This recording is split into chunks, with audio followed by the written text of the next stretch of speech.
Office of Civil Rights states, students with disabilities are treated far more harshly and are twice as likely to receive an out-of-school suspension than their peers without disabilities. Sadly, 75% of students physically restrained at schools are disabled. The time for change is now. Help us rebuild relationships to restore our communities. Learn more about how we're disrupting the school-to-prison pipeline through the STOP project at mostop.org. Good morning, everyone, and thank you for joining us. My name is Jennifer Phillips. I'm the Restorative Justice Coordinator for the Missouri Juvenile Justice Association. This presentation today and tomorrow is brought to us in partnership from MJJA with MODDC. The STOP project is a school-to-prison pipeline that sets out to disrupt the school-to-prison pipeline for ethnic minorities and students of color who have developmental disabilities through trainings as well as education to implement best practice for restorative justice in schools. And funding for this project is provided by the Missouri Developmental Disabilities Council grant. Today with us to kick us off, I would like to introduce Dr. Larry Bryant. He is going to speak to us for a few minutes here. He is a professional educator and consultant and advocate looking at cultural relationships between urban adolescents and social systems. He is also one of our advisors for the STOP project and brings a wealth of knowledge to our teams through our trainings and recorded videos. So I will turn the floor over to Dr. Larry Bryant for a few moments here. Thank you, Jennifer. Good morning, everyone. I hope and trust that everyone's having a great morning and you got your coffee, donuts, croissants, bagels, whatever you're eating, and you're getting all that energy to take in the day. So today I want to just briefly talk about the impact of your work and how you interact and engage with kids who have disabilities. The first thing is that we, like the video said at the beginning, is that oftentimes we find our students with disabilities or individuals with disabilities, we find them being unfairly treated and harshly treated.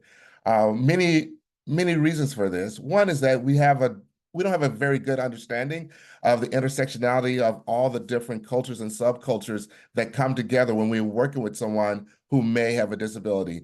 Oftentimes, we're not sure what that disability is, and we tend to be focused on our training and our knowledge, which sometimes lack. And when I talk about that lack of understanding the intersectionality of the cultures and subcultures of these kids, we think about, well, I just physically see them as maybe a 14-year-old, but I don't understand that they may have this disability where they have the inability to understand the social norm, or they may have the inability to understand the request that you're making.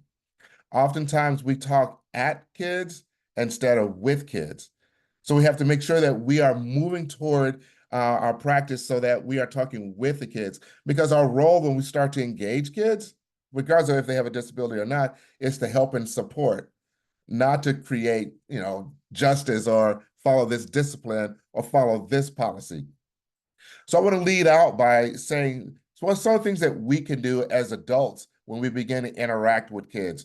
And before I go, I want to say there's a spectrum of disabilities. In education, there are 13 very specific identified disability categories. And the ones that we most frequently see that interacts with the juvenile justice system are students with behavior disorders. We're now starting to see students who have autism because they tend to not understand the social norms and social cues, which oftentimes get them to lead them into some situations they shouldn't be in. But one thing I think that we as professionals should consider is developing our own cultural sensitivities. And that means our broad cultures, and those are those social identity markers. So things that we can physically see about an individual, typically their race, we can make some suggestions about that, their age, their economic levels, things that we can see. But then we have the subcultures, things that we cannot see. And these are those groups that students are a part of. We don't know. This person could be an inspiring next you, but we wouldn't know that because we're actually engaging ourselves in the behavior they're exhibiting, trying to match it and pair it with the practice and policies that we have, and also our experiential knowledge. And sometimes it doesn't work. But I think what we can do is provide this ability to perceive others and through using their own cultural lens. So that means we have to step out of how we are seeing this child and look through their lens on how they're in that predicament. The next key feature is have a keen knowledge of the child's very specific beliefs and values, and then I'll be able to operationalize that in the communities in which they're coming from. So essentially what one has to do in your position is decenter yourself and take the focus off of you, your practice, and what you do, and look at it from this kid's perspective. Now, this is not a long process. Our brains hold mega terabytes of information, and we have to make very rapid decisions. But the more you make these types of rapid decisions, the easier they are to come to the surface of your mind. The last thing is that we have to be able to be strong in our personal convictions about our comfort within their differences. Oftentimes when we meet kids who have disabilities, it's a difference from us, from what we normally see and what we normally have going on in our own lives. And because of that difference, we tend to treat it like a rattlesnake. Oftentimes I would say, we don't really understand if a rattlesnake is dangerous or not. For those of us who has never counted a rattlesnake, if you never counted a rattlesnake, we don't really know if it's dangerous or not. We understand it from vicarious learning that it is dangerous without having any experience. Now imagine taking that same conceptual idea and moving it toward kids with disabilities. We don't know that this child is dangerous or not to themselves or to others, but we're taking other people's words for it until we have that experience. Now, we can have some experiences where we could navigate ourselves toward the child or the rattlesnake, and then kind of start seeing for ourselves, and then using, of course, our intelligence to say, this is problematic. I don't have the skills to work with this entire situation, so I'm gonna defer back to something else. But what I was thinking of is that until we have this learned behaviors, then how are we really working with people? Moving to that, my next thing I want to talk about is how do we adjust and how do we provide the willingness to change any of our previous ideas and stereotypes that we have about these kids? Oftentimes we get information about others from others, and that is the destroyer of any relationship, because we are meeting this child for the very first time and we have no idea. We only know what the file says or what the report says. And then we take our holistic approach and we're going to create our relationship based off what those documents say prior to even meeting this person. That is also problematic. So I think what I want to display today and have you guys understand is that we have to have this ability to be flexible and be able to adapt to how we think about different behaviors, especially in novel settings, which we have not had those experiences or have been exposed to. The great teacher is experience. However, we don't typically react that way. In my field of education, probably in the field of criminal justice as well, and juvenile justice, what we tend to do is go by, well, what does the policy say? Never realizing that policies could be wrong. Definitely could be wrong. And I had a class last night, we were talking about policy, and I just reminded my class that slavery was a policy. It was wrong. So we have to look at it that way. Now, the balance is you do have to keep your job. So you do have to follow the policy, but you still can poke at the policy and say, this is no longer working, especially if your policy is dated 1989. We have to look back and say, this is not working for what's going on right now. This is not commensurate with how the students or how the kids are coming to us. And we can no longer support them in the ways that we're supposed to be designed to support them working on these policies. And oftentimes the policy misses what I consider common sense. So we have to have some common sense that trumps the policy. And we got to get the common sense into the policy so everyone can be on the same page. I'm not exactly sure how much time I have, so Miss Jennifer, can you shut me up when it's my turn, when it's my time, okay? Um, the other one is that we have to look at skills. And we talk about skills of diversity. And I'm not talking about you looking out at other people and go, oh, they're diverse. Let's take a introspective look and say, I'm diverse from them. How do I identify myself? How do I take this retrospective analysis of me and then understand that I'm working in their world? These are all these big questions that we have to ask ourselves and we have to consider prior to even working with or interacting with these children. Because oftentimes we are the reason that exacerbate their behavior. Clearly, if they're exhibiting behaviors to adults, they are conveying that they're in trauma. And we are not recognizing that trauma. Instead, we are punishing that trauma. And every time we punish that trauma, we set them up for more dangerous behaviors. And then those behaviors, we have places for those, and that's called jail. And we don't want our kids going there. But we have to look at ourselves as adults who are working with them. Now, can we save all of them? Some of them may be too far gone because they have not had their traumas recognized, acknowledged, and maybe found meaningful ways of working with it. We haven't taught them those skills, and we have to do that. Let's see. The other thing I wanted to talk about, I have my whole list, is the self-exploration. Is that we are all, adults, and we have our meaningful opportunities to visit high school. I'll call it a visit. It was 4 years of a lot of people had tough experiences during that high school phase. And then we went to college, we got our little degrees, and now we're out in the world, but we really don't know ourselves. And yet we're trying to understand others. So we have to take a full step back, a giant step back, and go and look at who we are. I can see myself as this large African-American male. Some might say Denzel looking, but I defer from that. We see ourselves as that, and we have to look at how does that interconnection of those cultural identities, how does that position me? And then my subcultural identities, being an athlete, a professor, an educator, a father, a mentor, all those secondary, the subcultures. But as they begin to intersect, it redefines who I am.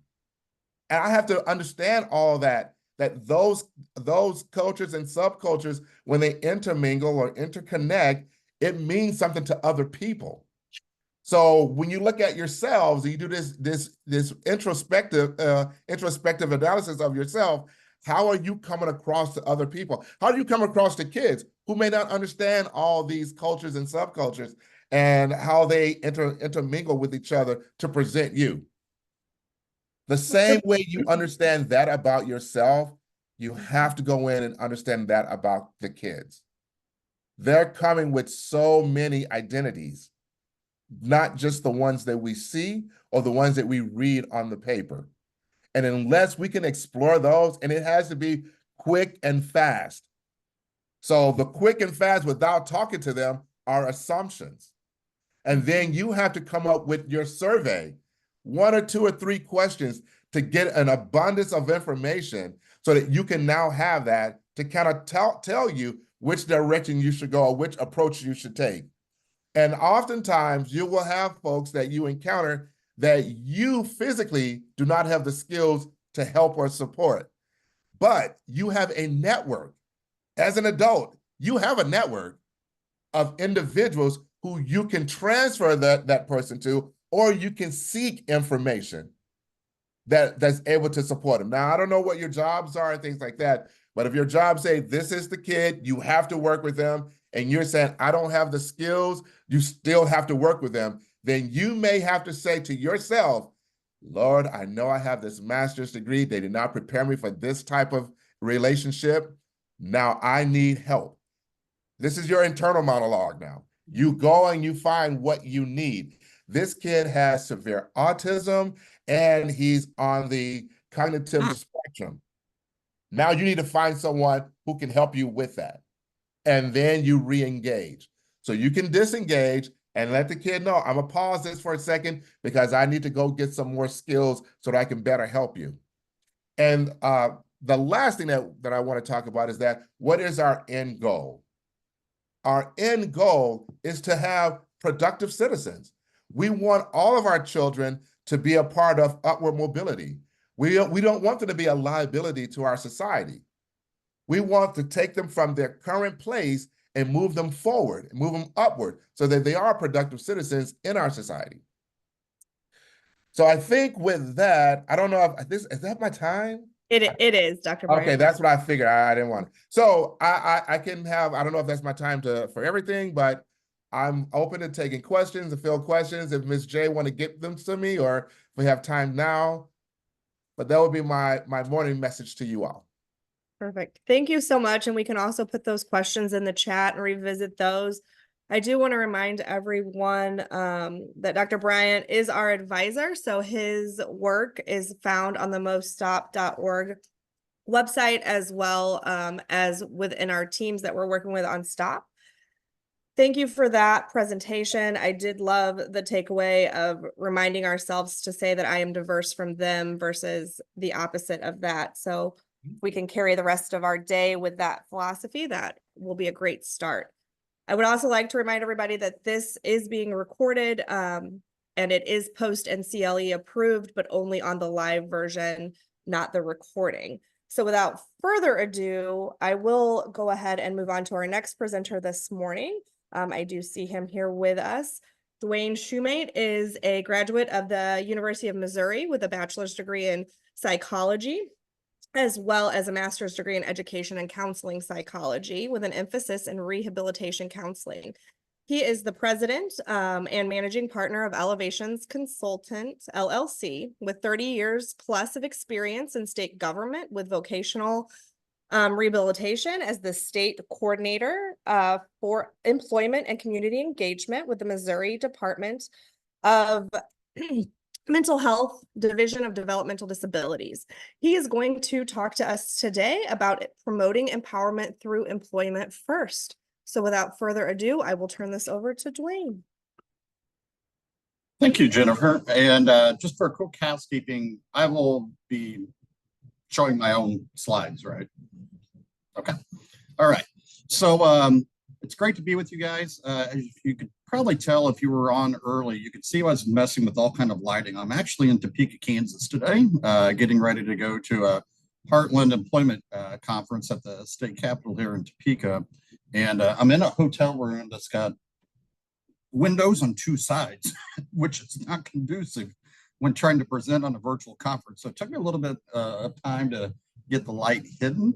The other thing I just want to say is, boy, those words from Dr. Bryant, I think I could run through the brick wall in front of me based upon his motivation, his energy, and I think I could spend a lot of time listening to him and his wonderful words.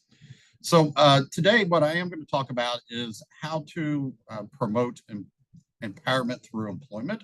And one of the things I wanted to start off with is how many of you all are aware that October is Disability Employment Awareness Month? All right, so we have at least one and two individuals that are familiar with that. And so with today being October 1st, you know, it is one of those things that I would challenge each of you in the work and roles that you're doing of how you and your organization, your office can go about celebrating Disability Employment Disability Employment Awareness Month, because so much of helping individuals look at those pathways is creating those early opportunities for exposures and experiences. And I do have a hyperlink at the end of the presentation, and I believe Jennifer or Liz will be sharing that with everyone. But there is a hyperlink on where you can get some additional information about empowering through, or excuse me, the National Disability Employment Awareness Month. I'm trying to bring up my presentation and talk at the same time, and it's just not working well. All right. So I think everybody's seeing the slide presentation here. As we go through, if you have questions, please just put them in the chat box. If there are questions, sometimes I can see the questions, sometimes I can't. And so if it is something where I have not answered the question, someone please unmute and make sure to bring the question up for me. All right. So today, the way we'll kind of approach this presentation today is we'll start off with just framing the discussion. I think it's important that we all are grounded in what employment is and why we work. It's something that obviously each of us are doing currently, or we wouldn't be attending this conference. But a lot of times I think we do take for granted what it is that work brings and what that impact it is, or that it has on our lives. And then we'll talk a little bit about that pathway to employment becoming a public policy priority. We won't spend a lot of time going through federal law and state rules and regulations, but just enough to provide that context that it definitely is something that is a priority, and it's something that the Department of Justice continues to do enforcement across the nation to ensure that anybody who is receiving public funding is doing all they can to support employment opportunities for individuals with disabilities. And then we'll talk a little bit about guiding that destination, helping the individuals that you work with, maybe look at their employment programming and pathways. And then we'll conclude with talking a little bit about some of the resources that are available to support you with these discussions. So just to begin and kind of framing the discussion of what the power of employment is, when you go out and review definitions of employment, employment, basically is that relationship of two parties. It's an individual who's applied to work somewhere and someone has made that decision to hire them. Employment is also that action of completing the tasks which you're expected to do based upon that relationship you have with that business or that agency or that employer. There is that expectation to operate within certain norms, and I put accepted as well as expected, because sometimes what is accepted is a little bit different than what's expected. And so it is important to always know what those expected norms are as well as what the accepted norms are. Clearly, there is an exchange of reward. When we complete employment, we get compensation. We love that cash. We love that the revenue that we get from there. And then employment also creates an opportunity for an evolving destination.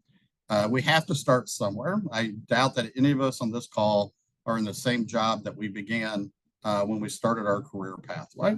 So by going to work, it does give us that opportunity to continue to climb new and higher mountains based upon what our interests and values might be. So why do we work?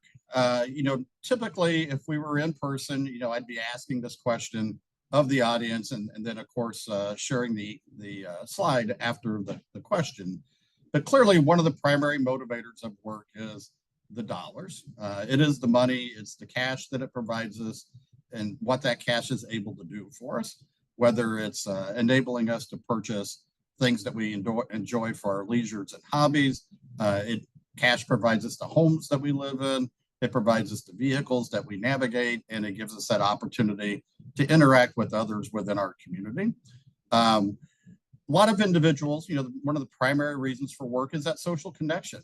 There may be some isolation and that ability to have a network of coworkers, individuals where you share a common bond, that you're working towards a common mission and vision. It creates that opportunity to have those social relationships and social connections. For others, it is an escape. Sometimes when I talk about employment being an escape, individuals think about, well, all I want to do is escape from my job. I don't want to go to work to escape from other things. But when you do begin to think about it, within our personal lives, we carry large buckets of stressors, whether it be relationship stressors, stressors with family, and work does give you that opportunity to kind of escape from the daily grind of your personal life and get somewhere else with new and different individuals and completing new and different activities.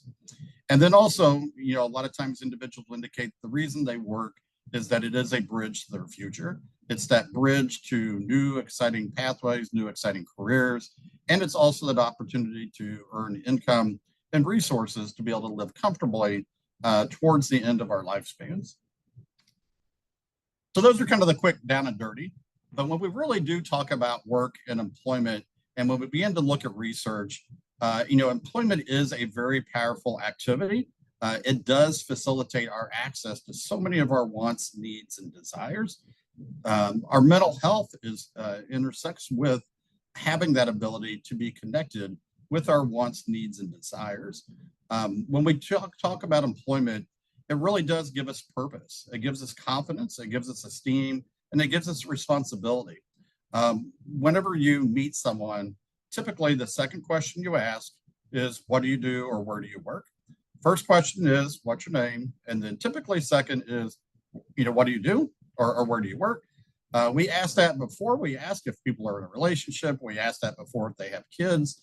But that just kind of goes to show how prevalent in our society that employment is that we oftentimes identify others by that employment activity that they're performing.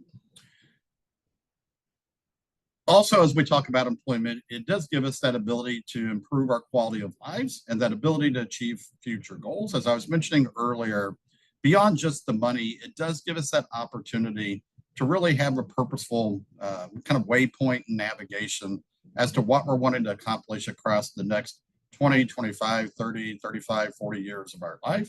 It gives us that purpose and that direction to where we have meaning and value of the activities that we're completing. Again, it does help us with promotions and new opportunities. I think the last research I saw is that 65 to 66% of jobs that individuals get are based upon the social connections they have associated with work or previous work relationships. So it is definitely true. It's much easier to get a job when you've already had a job because of those relationships and those connections. And then lastly, typically in our society, typically work is an expectation. It is the expectation that individuals will go to work. It is the expectation that they will be, generating their own income to be able to provide for themselves. Now, I did put the word maybe because there is definitely a lot of cultural bias, around work also. But typically, within, the United States and right now during an election campaign, all you have to do is listen to any ad, any debate, and you hear about the importance of people working, going to work, generating income, supporting the economic development of our country. So you can imagine when individuals aren't working, take each of these items here on the screen and flip it to the negative. So for a lot of individuals who aren't working, they may struggle with identifying what their purpose in life is. They may struggle with how confident they are. They may not have direction on where they're wanting to, to go in 15, 20, 25 years. Each of those things contribute even more to exacerbating stress in their life. And for individuals that may have a disability, it goes even further and really exacerbating that disability and creating even more challenges with their mental wellness and their mental well-being. So when we do talk about employment and its return on investment, a lot of research has shown that employment is one of the social determinants of health. By working, individuals who are employed have overall better mental health and physical health. As you can see here on the screen, those individuals who are not employed or underemployed, research has shown that they do have a higher incidence of preventable diseases because they may not be as actively involved. They do not have daily schedules, time frames where they have expectations to be present, that a lot of those signs of preventable diseases are overlooked. Also, individuals who are unemployed and underemployed also have higher rates of late stage recognition and treatment of disease. They have twice the emergency room visits, which creates increased financial pressures and increased pressures on themselves based upon their health cost and the cost of accessing health care, but also it increases the financial pressures of our country in being able to provide the support that's needed for individuals that are experiencing higher rates of diseases and disease treatment. And then lastly, research has also shown from the U.S. Department of Health and Human Services, as well as the World Health Organization and Aetna, that those individuals who are unemployed and underemployed do have higher rates of behavioral and emotional factors. So again, beyond just the cash, beyond the social connections, this intersection of employment with our health is one of those critical factors, and one of the reasons why it's really important to be having these discussions with the individuals with whom you work. So again, in kind of framing that picture, when we begin to think about how do we each begin to develop our own employment impressions, how did we go about thinking about work or the importance of work in our lives? A lot of times it is just modeling our parents, or maybe modeling grandparents or others that were important in our lives during our formative years. For those individuals who may not have those role models or others to learn from, a lot of times they will have a much more uninformed or immature, if you will, understanding of work or the value of work. We develop those employment impressions also just through exposure, by navigating our communities, by going shopping, by going out to eat, other activities. We observe when we're younger those individuals who are working in retail sales. We learn about individuals who may be working in food service. We watch TV and learn about different jobs and occupations. A lot of employment impressions are also based upon our interest. What are those things that we're interested in? And as individuals do a lot of their avocational activities and enjoy their hobbies and participate in their hobbies, they begin to develop a more robust understanding of jobs out there and the types of careers that might intersect with some of their hobbies. Other times, the impressions come from what we call job shadows. And that's where, individuals are afforded that opportunity to go and observe individuals in the work that they do, or to sit and have discussions about the type of jobs that individuals complete. One of the things that occurs in every elementary school is bring your parent to work day.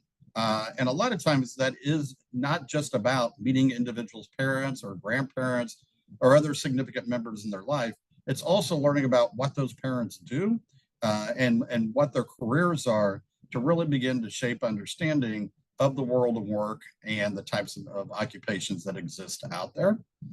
A lot of times, the employment impressions come from unpaid work. And when I say unpaid work here, what I'm meaning is volunteering. As individuals are volunteering in their community, they begin to learn more about other types of occupations, and they meet more individuals who can also help them go about landing jobs. And then lastly, we have our more formal experiences, which are the activities that most of us think about when we talk about developing an employment impressions. And those formal experiences would be education, it would be trade schools, technical schools, going to college, participating in internship programs or apprenticeship programs.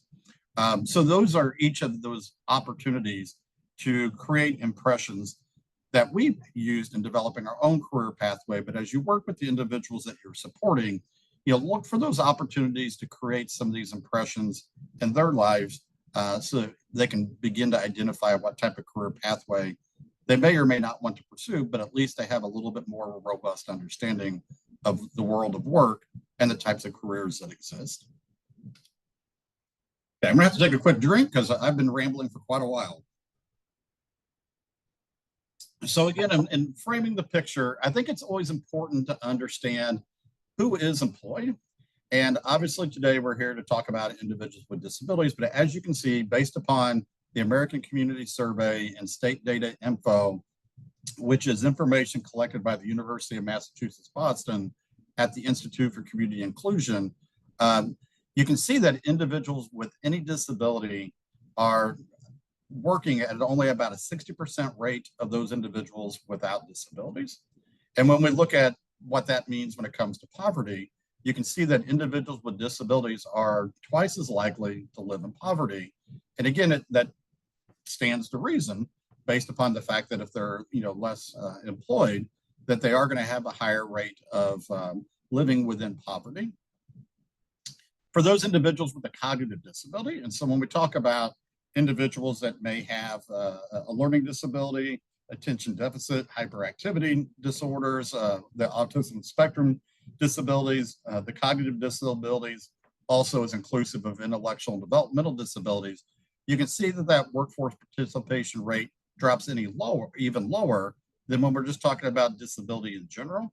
And that drops down to 37.9%. And again, you can see where the rate of individuals with a cognitive disability and poverty increases up to 28.1%. In Missouri, you can see what the annual mean earnings are for individuals without a disability, those with a disability, and then those with a cognitive disability. On the far right is intellectual and developmental disability. And so when we do talk about nationally, the workforce participation rate of individuals with any type of an intellectual and developmental disability, it's just 19.4%. What's sad is, based upon national core indicator data, when representative percentages of Missourians with intellectual and developmental disabilities are met with and interviewed, nearly 52% indicate that they want to be employed in their community. And yet you can see the workforce participation rate is at about 19.4%. When we talk about intellectual and developmental disabilities, what's sad is, at some level, the level of expectations are so low that the data is not even collected in determining what their annual income is. And so that's why the percent in poverty and mean annual earnings is not reported, is it's not even collected at that level for those individuals. And so it is one of those things that it's upon each of us, to really look at as we're working with individuals with disabilities, and specifically those with intellectual and developmental disabilities, where we know 50+% want to work in their communities in jobs earning minimum wages or higher, that we really are supporting and encouraging them in those pathways.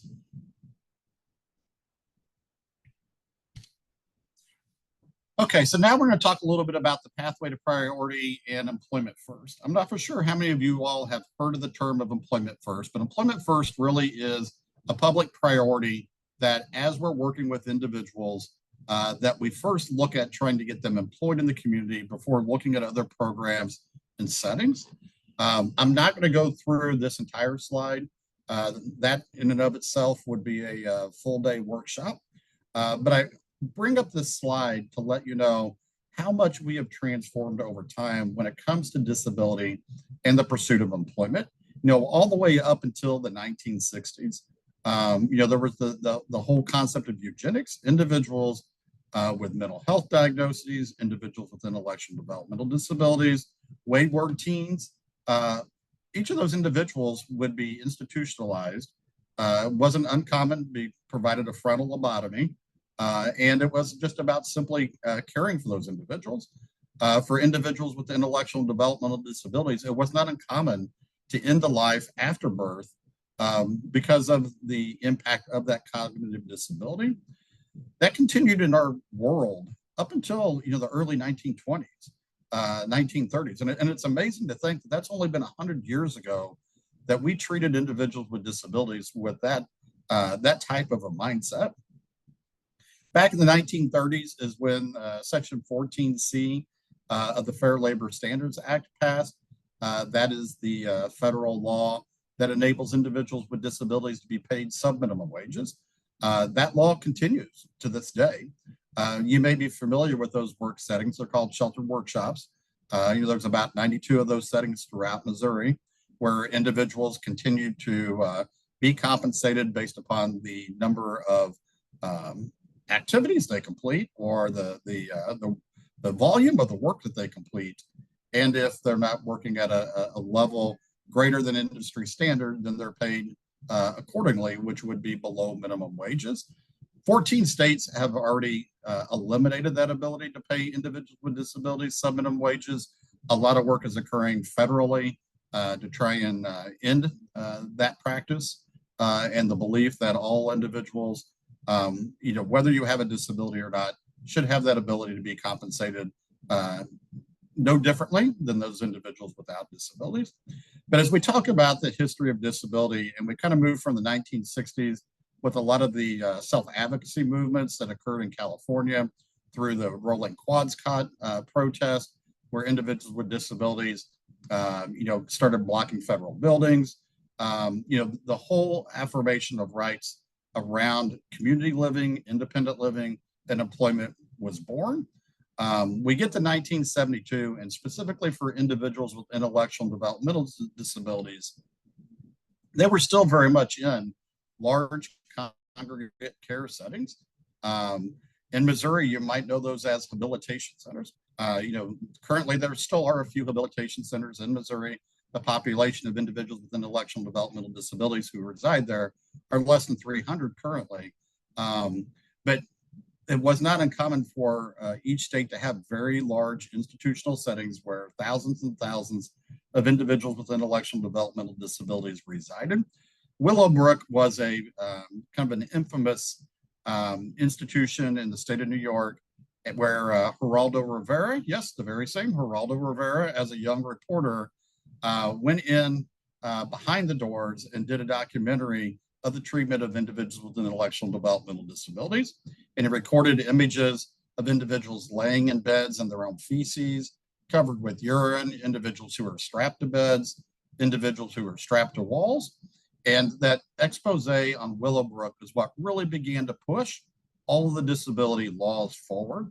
Our country was disgusted by what they had seen in that documentary in 1972. And since that time, there's just been a multitude of state and federal laws that have been passed throughout the 70s, 80s, 90s, and up until today. One of the things I like to talk about is, when we talk about the Rehabilitation Act of 1973 or the IDEA Act of 1973 and all the great things that we've done as a country towards individuals with disabilities, it's taken 80 more federal laws to be passed to still get individuals with disabilities the rights that they're protected. And this is no different than for individuals who are African American, and the amount of civil laws that it takes to get the rights is embarrassing. You should have one bill passage and individuals begin to exercise and live by those expectations. But not unlike similar challenges for individuals with disabilities, it's taken multiple federal laws and bills and legislation and continued enforcement by the U.S. Department of Justice to ensure that individuals are being protected of the right around employment and community membership. There's currently, in the last 10 years, there's been 87 states incidences where Department of Justice has gone into states around affirming individuals with disabilities and their employment rights, whether or not they've been afforded the opportunity to seek careers and career pathways, whether or not public funded entities have embedded career planning as part of their service coordination and the monitoring. It's one of those things that even just most recently this summer, the state of Utah was found in violation of protected rights around disability employment practices based upon a lack of coordination of transition youth between vocational rehabilitation, public schools, and mental health programs and developmental disability programs, and justice involved programs. It's not that they weren't having the discussions, they did not have enough infrastructure to ensure that individuals were being fully affirmed of their rights. So if you do want more information, I would encourage you to Google any one of these items in the slide, and you'll continue to learn more and more about the passage of all the federal bills to really make sure that disability employment is a priority. So in our culture, what we've basically done is transformed from a philosophy where 50 years ago, we just wanted individuals with disabilities to have a safe place during the day.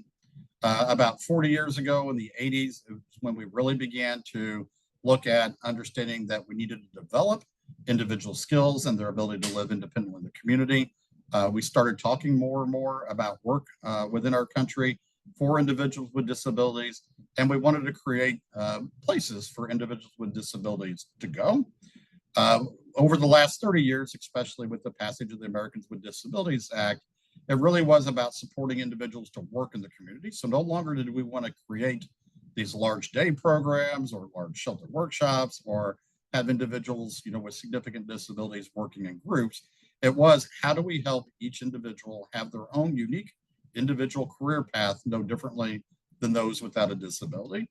And within the last 20 years, it really is more about not just becoming employed, but really being a member of our community and having those same opportunities goals and life planning no differently than anyone else.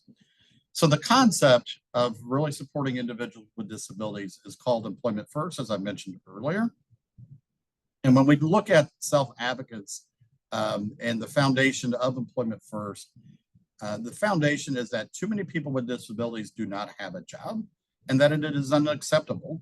As we saw the statistics earlier, it ranges anywhere from about 40% down to 20% of individuals. The concept that all people should have the opportunity for real jobs with real wages, and that those jobs will help individuals get out of poverty. It'll help them improve their health. It will help them become more independent. Employment First also embodies the concept that all people, whether you do or do not have a disability, can work at jobs in the community earning minimum wages or higher, and that like all individuals with disabilities should have access to the support they need to work successfully in the community. So often, the reason many individuals with disabilities are not employed, it's the professionals around them that have low expectations. It's the inappropriate matching of individuals to jobs and careers by jamming them into positions that they're not interested in or able to perform. Each one of us could be placed in a job, and I can guarantee you, we would each be fired within 1 week, because if we were placed in a job that we do not have the skills, the interest, or the capacity to perform, we would not perform well, and we would perform well below employer expectations. And so often for individuals with disabilities, that's what happens, is instead of effectively matching them into employment opportunities that align with their interest, skills, and abilities, they are jammed into positions because we had an employer call us and say, hey, I need to hire someone, and all at once, that individual is placed into that position. Some of the other concepts of Employment First is that all people, no matter whether you have a disability or not, have that right to work in a job that they choose. That public policies must support people with disabilities, and again, having real jobs. Not these fake jobs, not doing unpaid work, not jamming people into the jobs that don't align with their interests, and that all individuals, should be supported through a state system that embodies the concepts and tenets of Employment First. So from a public policy perspective, when looking at the U.S. Department of Labor's Office of Disability Employment Policy, the National Governors Association, the National Conference of State Legislators, and others, at the bottom, each of those entities have adopted and accepted an Employment First policy. And again, that policy is stating that employment in the general workforce is that first and preferred outcome for all publicly funded services that are supporting individuals with disability, regardless of their disability. So through MJJA, as you all are expending public dollars, that expectation from all those entities below is that you are coordinating and helping individuals explore their career pathways, that you're helping them develop understandings and exposures to work, and helping them identify the type of work that they want to perform, and connecting them with the programs that are going to help them become employed in the community in what's called competitive integrated employment settings, and to have a life in the community no differently than those individuals without a disability. So that transformation across time really has gone from, it was impossible for individuals with disabilities to work, to it being possible. And not just that it was possible, but it's beneficial in their life and beneficial in their mental health and their physical health. And then we've moved from it's not just beneficial, that it's allowed, and it's not just allowed, it is preferred, and that expectation that all are supporting individuals in that pursuit of employment and career planning. Here in Missouri, in 2023, our legislators did pass the Employment First Act. So now it is law in Missouri that all programs that work with individuals of transition to age are developing an Employment First policy in their standard operating procedures. It is the expectation that education, workforce, voc rehab, mental health, intellectual developmental disabilities, social services, all the programs that are supporting individuals that may be inclusive of people with disabilities. It is the expectation, and it is the law of Missouri, that you have to have an employment first policy. And what is it you're going to do to affirm individuals in that pursuit of employment? And it does also operationally define those expectations and which, what agencies are to be doing as part of supporting that pursuit of employment. And so it is one of those things, through MJJA, I definitely would be encouraging, at that larger organizational level of what is Missouri's statewide employment first policy as it relates to working with juvenile justice and the individuals supported through there. In 2023, legislation also passed, including the Missouri as a Model Employer Initiative. This was something where I worked with the Office of Governor Parson in 2019, and he had issued an executive order in September of 2019 that put in place Missouri as a Model Employer Initiative. We all know what kind of happened in 2020 and 2021, with COVID.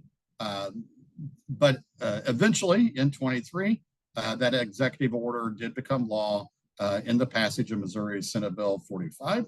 And what Missouri as a Model Employer is that as state agencies and state programs, it is the expectation that they are developing initiatives to recruit, hire, and retain individuals with disabilities. In Jeff City at the state capitol here towards the end of October, there is going to be a job fair and a celebration of National Disability Employment Awareness Month and some workshops around how state programs and state funded agencies can go about developing more of an inclusive hiring practice when it comes to individuals with disabilities, and really understand a lot of the typical activities we do, how that may be biased towards individuals with disabilities. And one of the examples I'll give of that is when we see someone have a gap in their employment, it's not uncommon for rather uninformed HR people and hiring managers to say, well, I'm going to push that resume to the side because I don't know why they had that gap in employment. But for individuals with disabilities, that might have been an exacerbation of their disability. That might have been someone who was getting cancer treatment. That might have been someone who was originally diagnosed with diabetes and that they were trying to stabilize that condition. It might have been someone who was struggling with mental health and that, there was a period of time where they were needing to get connected to counseling and medication. And so often a lot of those decisions, when it comes to screening applicants, it results in individuals with disabilities immediately being eliminated from some of those jobs. And so some of the trainings that we've had through the Missouri as a Model Employer Initiative has been to work with HR director and hiring managers and helping them understand just because there's a gap in employment shouldn't preclude an individual from getting an interview. And if you have a question about that gap, you can always clarify what that gap is. You can't ask, whether a person has a disability or not. But if someone is a great employee and has the potential to be a great employee, that gap may not be that significant in the grander scheme. Also part of Missouri as a Model Employer Initiative is that all state employees are sent a survey each year in October to identify whether, and it's a confidential survey, but it really is looking at how many individuals throughout the state of Missouri's governmental workforce has a disability, identifies as having a disability, and whether or not they feel like they've received any unfair treatment, and whether or not they've been able to get the types of accommodations and support that they need that's protected under the Americans with Disabilities Act. And then also in 2023, there was the passage of the Ticket to Work Assurance Bill, which elevated the amount of earnings that an individual who was receiving Social Security disability could have. And it also excluded spouse's income from asset limits for people to be able to continue to get Medicaid, which is one of the many reasons that people give when they have a disability and either receiving Social Security, disability, or supplemental security income, is that inability to go to work. but laws have been passed to change those asset limits. There's about 63 different types of work incentives that individuals can use to blend earned income and continue to receive necessary public benefits. All right, so that's a little bit about the policy that in guiding of Employment First. So when we do talk about some of those other expectations with the Employment First bills, it's that everybody's looking at their practices, how to have more effective discussions with individuals, how to utilize funding in a way to support career pathways. Our programs and agencies monitoring the number of individuals who are going to work? Are they collecting the data to be able to do that level of monitoring? And so again, I bring back up this slide to say we've got a long way to grow when we are talking about only 19 and 37% and 43% of individuals who are actually working and wanting to go. And so each of us should be busy and continuing to affirm those rights to where individuals with any type of disability are employed at that same rate as those without a disability. So now we talk about how to guide that destination with the individuals that you're working with. So some of the things that we can do in building Employment First capacity is, really developing policy that's understood by staff on how to have these discussions with individuals. When should these discussions occur in your normal day-to-day work that you do, with juveniles? Do you have policy that indicates the need to do this? Do you have areas in your planning to have these discussions? Are tools and resources made available, to each of you as you begin to look at doing your primary roles, but also understanding a part of that complementary expectation is to really be supporting work and pathways for individuals. Some of the other things that can be done is really presuming that people are employable. So much difference occurs when you accept that people are ready, they do have that right to work, and that they don't need to demonstrate to you or prove to you that they have that capacity to work. When you automatically assume people have the capability to work, you set yourself on a positive pathway and a trajectory that's going to support their pursuit of employment. You look at those planning processes that you're doing, as you're working with individuals, do you have clear and convincing evidence that you are supporting individuals in their pursuit of employment? The reason I use the clear and convincing evidence is that's what the Department of Justice has indicated based upon the Americans with Disabilities Act, that any publicly funded entity needs to be supporting people in their career pathways. And if they're not supporting them in their career pathway, they need to have clear and convincing evidence that someone is not interested in employment, or that there's clear and convincing evidence on why they can't pursue employment. And it's about making sure that we're truly giving informed choices about employment and not just asking, do you want to work, yes or no? That's not an informed choice. It's creating those opportunities to get information, have exposures, to be able to make those true choices about the pursuit of employment. As I mentioned, some of the things that can be done is taking, tracking data. If you're not tracking it, then you probably don't have it as a priority. Are you looking at the number of individuals that each of your units of implementation have of people who are employed? Or do you have data on those who want to become employed? Do you have data on those who aren't, interested in employment? But again, if you don't measure it, then I can always say it's not a priority, because we all know that which is a priority gets measured. You can look at going out and scaling best practices around how to have professional discussions with individuals about work. How do you shift your resources to really support individuals in their pursuit of community employment? Another way to build capacity within your programs is to look at peer mentoring. Do you have individuals you're working with who are working? Do you give those individuals the opportunities to interact with others who may be thinking about work or may not even have considered work, but do they have that opportunity to learn from their peers who are working and being able to support and mentor them? Also, it's important, to be looking at technology and how technology and the other accommodations exist to help individuals in their pursuit of employment. Each one of us use technology every single day in our jobs. For individuals with disabilities, technology is a game changer. If someone has difficulty with speaking, there are devices that enable them to type information in and speak on their behalf. If individuals are deaf or hard of hearing, there's technology out there to support that communication. So again, as we're looking at supporting individuals, don't let a barrier or a limitation create an unrealistic expectation that someone can't work. Think about how technology can be used to bridge those gaps, whether it becomes about a physical limitation, a cognitive limitation, or just an efficiency for that individual. And then lastly, be looking at the interagency agreements that you can be developing in your local communities of collaborating with, various community-based organizations and state programs around supporting the pursuit of employment. And one of the things that I always like to talk about is it's not what you can do. To me, what you can do is a loud way of not doing something.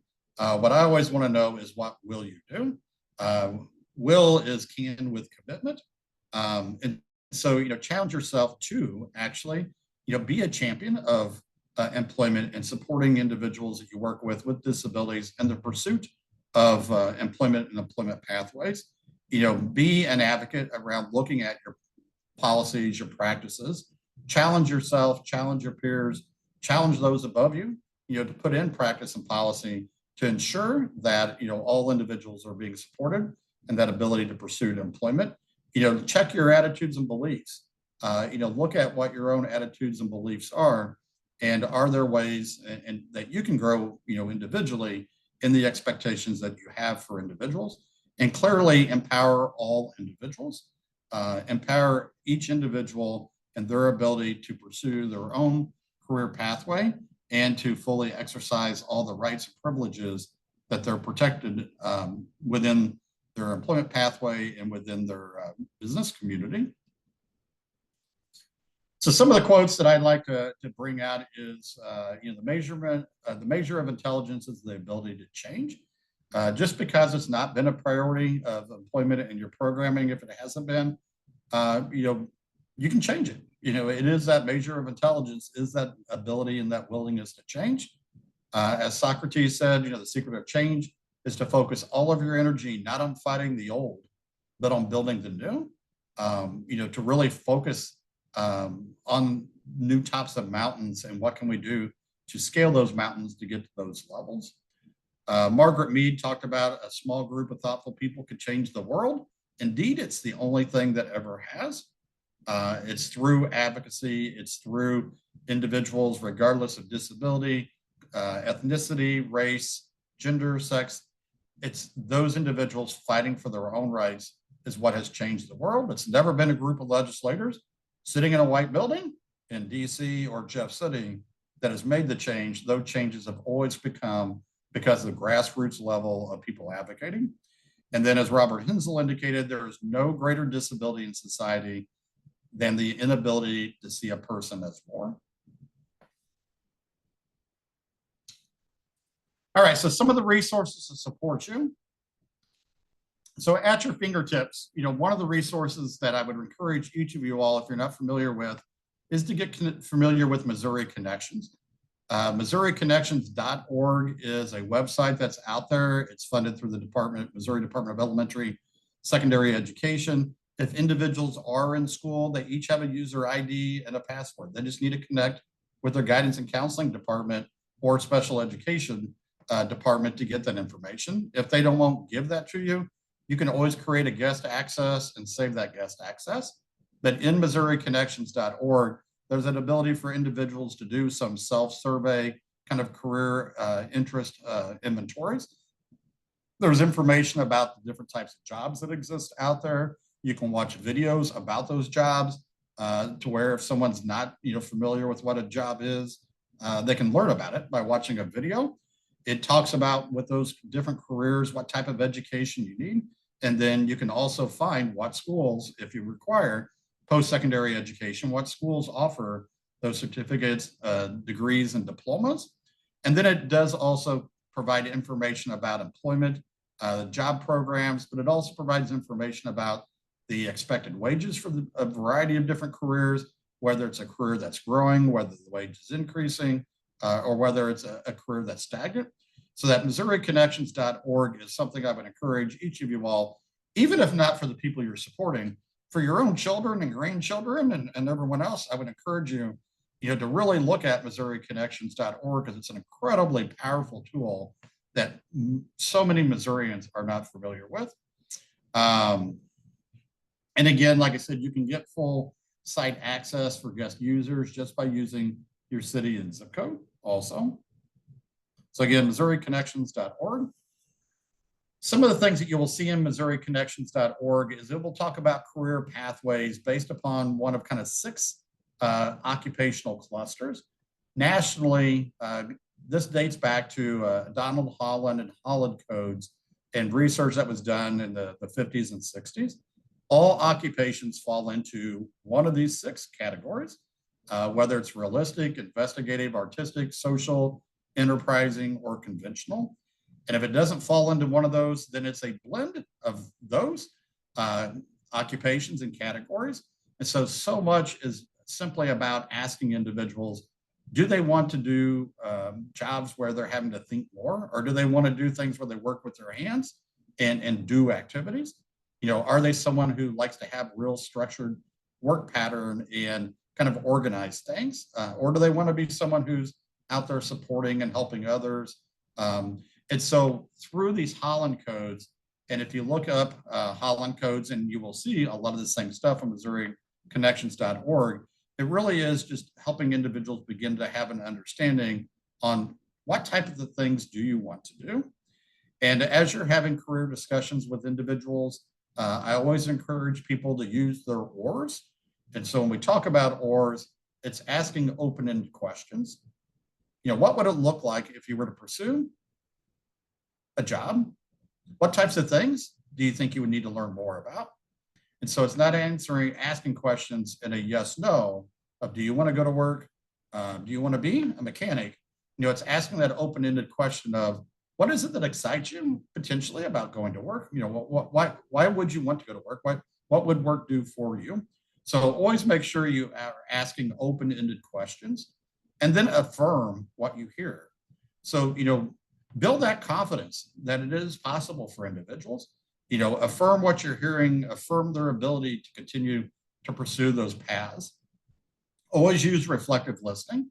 So that's your ability to check in to make sure that what you think you're hearing is what you're really hearing. And so, a reflective listening is, so Liz, I hear that you have an interest in working with others and making a difference in their life. And if I'm wrong, Liz is like, no, that's not what I said. What I said is, I want to make money, and I don't care if I'm helping other people in life. But by reflecting what you're hearing, not only are you also affirming, but you're also checking for yourself. Did I really hear what I thought I heard? Or am I putting my own bias and spin, in it also? And then again, always summarize what you've heard, because that helps them synthesize everything they just went through when it comes to talking about potential different career pathways, things they may be interested in, and the programs and activities that you might be able to connect someone with. So I bring this slide back out because these are some of the things that you can begin to do. So as you begin to help individuals maybe use Missouri Connections, as you begin to explore questions with them about pursuit of employment and employment pathway, you can then create these opportunities to have them go model, talk to people in their life that are working, create those exposures, ask what they're interested in, because again, so many times our hobbies and interests do lead us to career pathways. Create those opportunities to sit down and talk with people who are doing the work through job shadows, find opportunities to volunteer. And then, if it is career pathways that create formal experiences, then it's helping to connect them with those programs that might be able to make that a possibility. So some of the resources that you will have, and if you get the PowerPoint presentation, these are each active hyperlinks. But Missouri Vocational Rehabilitation is a program through the Department of Elementary and Secondary Education. It's a federally mandated program. It's available in each state and U.S. territory. And they're there to help individuals with disabilities and being able to pursue their employment pathways. The Missouri Job Centers have programs for individuals, whether it be youth work programs, whether it's support in developing resumes, connecting people to programs and resources. There is funding to also support those people who might be looking at an on-the-job training or an apprenticeship program. But again, get connected with your Missouri Job Centers. The Missouri Division of Developmental Disabilities, the Missouri Department of Mental Health, Missouri Rehabilitation Services for the Blind.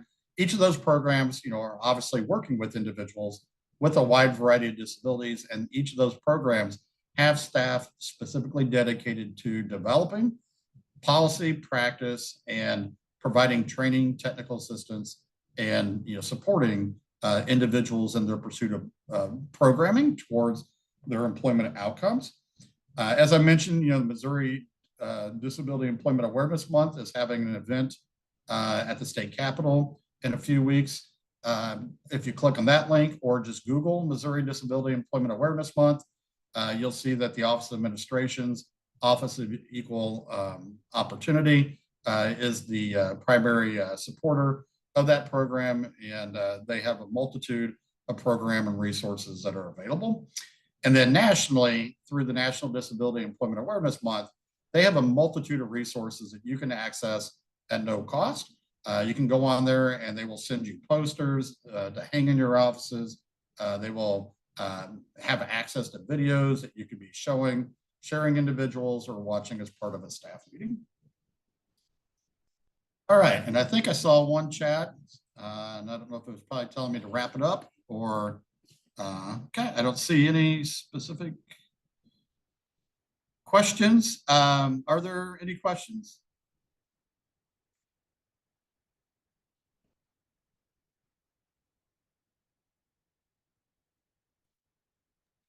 Just saw one comment thanking you. If anybody else had any questions, they can put them in the chat. And you're also free to email me there at Duane at elevationsconsultation.com. You can find me on LinkedIn at that hyperlink also. Perfect. Well, thank you very much for that presentation. I definitely enjoyed learning about Employment First and your timeline that you presented, showing how far we've actually come, but how much more work we still have to do. And my main, I think, takeaway and pass along is your quote, "Will is can with commitment." And I think that is something to add to our bucket to carry along with us for the rest of this summit. So thank you very much for being here with us. At this time, I think we'll take a short break and be back at 11 o'clock with our next presenter.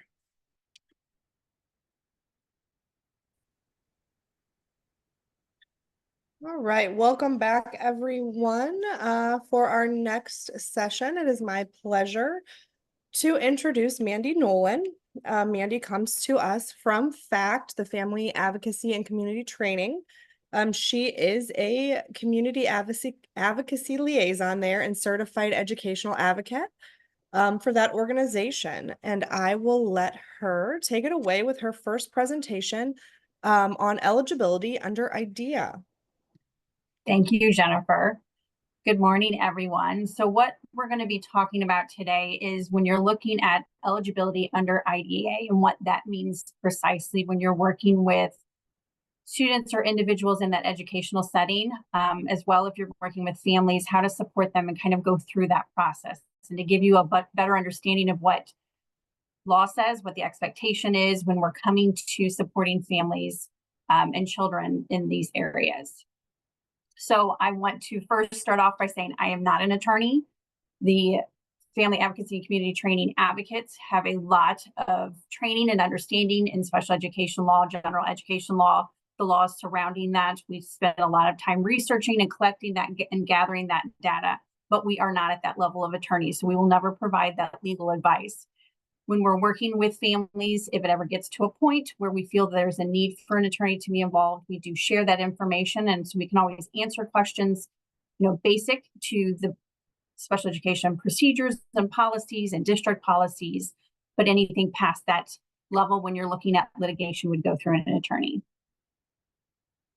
So today, as we'll be talking, when we're looking at that special education process and that eligibility under IDEA, what IDEA is the federal law for Individuals with Disability Education Act.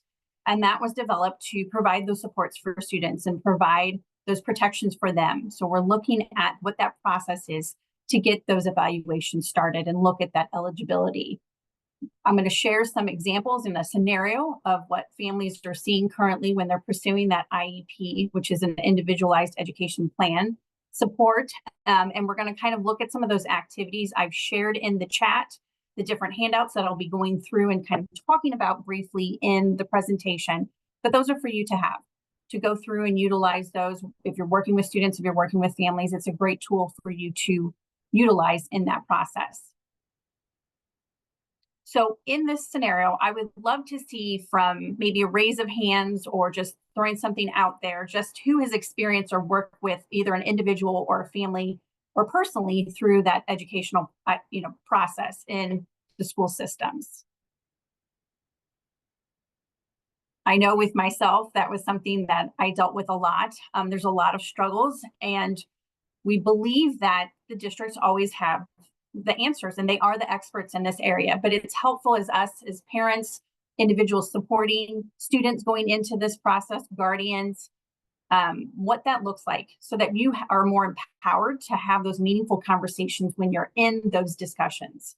So this is the adventures of Miss Jones. She is the parent of a student. Names have been changed to protect the innocent in this scenario. But what this is just the parent recognizing that her student, Johnny, who was in middle school at the time, was really struggling.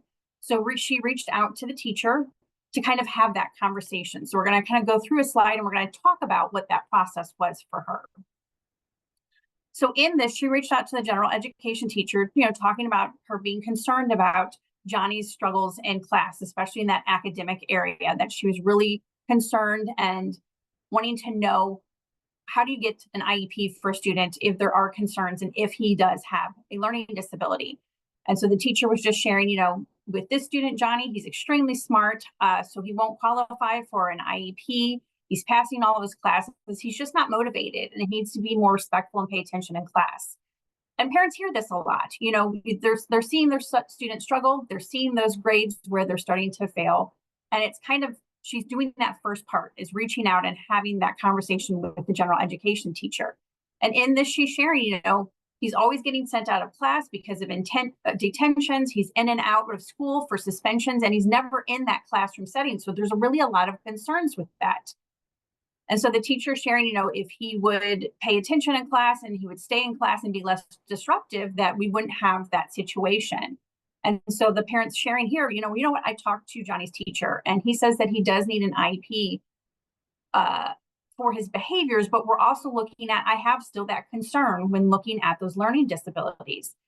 And here the teacher sharing, which a lot of parents hear, is we don't accept that medical diagnosis to get an IEP, that's not the only thing that we consider in going to that, and that the student really needs to just buckle down and work harder. And the mom's at that point of frustration where she feels that she's tried everything, that, she's really struggling to help him with his homework and she doesn't understand it. And so the teacher's offering maybe he needs after school tutoring. So when families come to work with facts, they're usually at that point where they're really struggling. And so we recognize that there's a need to kind of educate and help share the information and these processes in supporting.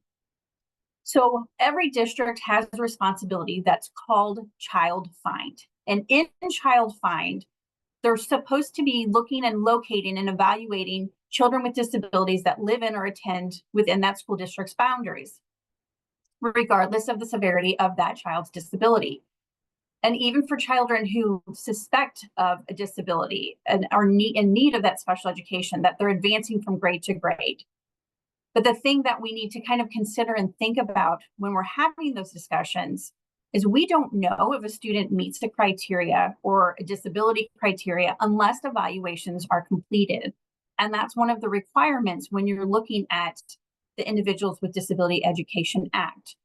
So in that process, and that child find can be a teacher seeing the concerns in a student struggling in that school setting.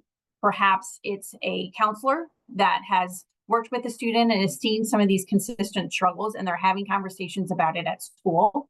Or if the parents have reached out to the district and are saying, Johnny's really struggling. I don't know what to do. I don't know what those next steps are. And I'm really concerned about where he's at. So in that's that first piece of that conversation, discussing that child, and that falls under that child find responsibility. So in that, what a parent can do is put that request in writing.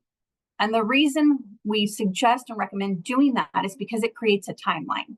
It creates that paper trail of that request. And I've included in the chat a handout on how to do that. It's just a general form. You can be more specific to the things that you're seeing for your child, maybe what those specific concerns might be. And you're requesting that evaluation under IDEA. There is also evaluations that can fall under Section 504. Today, what we're going to be talking about mainly is the Individuals with Disability Education Act, because it does provide more protections and supports for a student. But I will briefly touch on Section 504. And so what the parents requesting at this point is coming together with the district to have what we call a review of existing data meeting.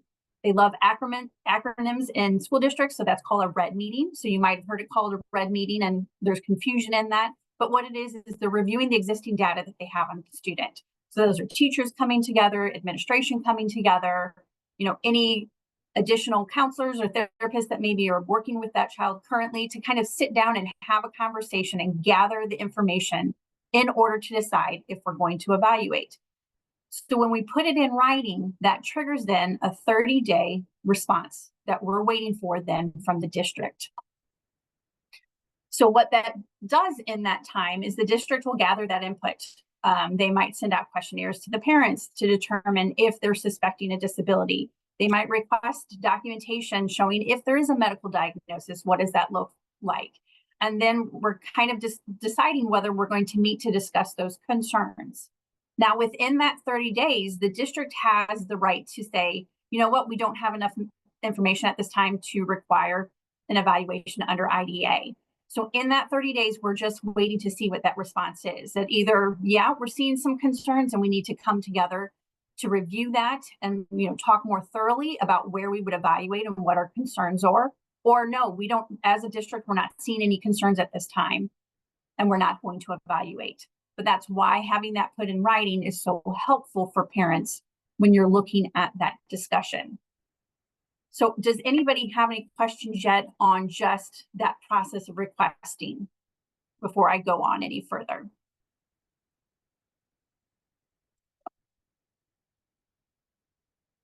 So when you're going into a review of existing data meeting, these are the areas that we're considering when we're going in to have those conversations. So what I have found is always helpful to meet with the parent beforehand to kind of talk through these things, or even the student, including these in these discussions about where you're struggling, where these things are leading to the difficulty for you to feel successful at school. So in the area of vision, maybe we've got a student that's visually impaired, and it's pretty straightforward. We know what the concerns are. We can really talk about that. But another thing to consider is, do we have a student that is colorblind? And how does that impact them then in that classroom setting? If we've got a lot of different colors going in that classroom and in tests and assignments, but the students are struggling to see those things, it's important for the district to know that and to understand what that need and concern is.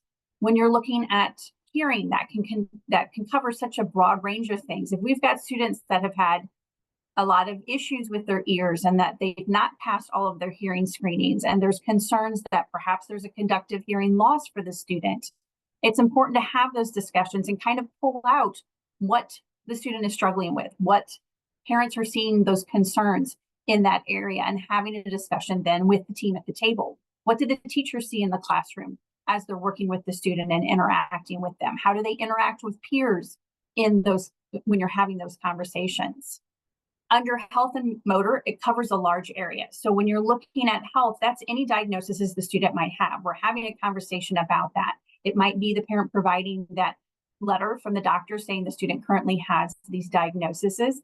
And it can be anything on the developmental disability side, but you're also looking at that behavioral and mental health side of things as well. Do we have a student that has anxiety?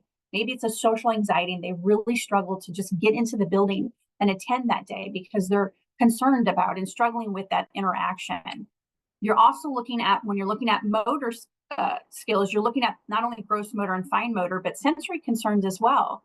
If you have a student that was diagnosed with autism, that really is impacted by loud noises in the hallway, is really impacted by all the visual colors they're seeing in the classroom. Maybe the brightness of the lights can be, upsetting or create a struggle for the student if it's too much at one time. Maybe when they go into assembly, it just causes that student to feel so overwhelmed that they want to leave that building and they might be eloping out of that situation. It's important to have those conversations and really look at that.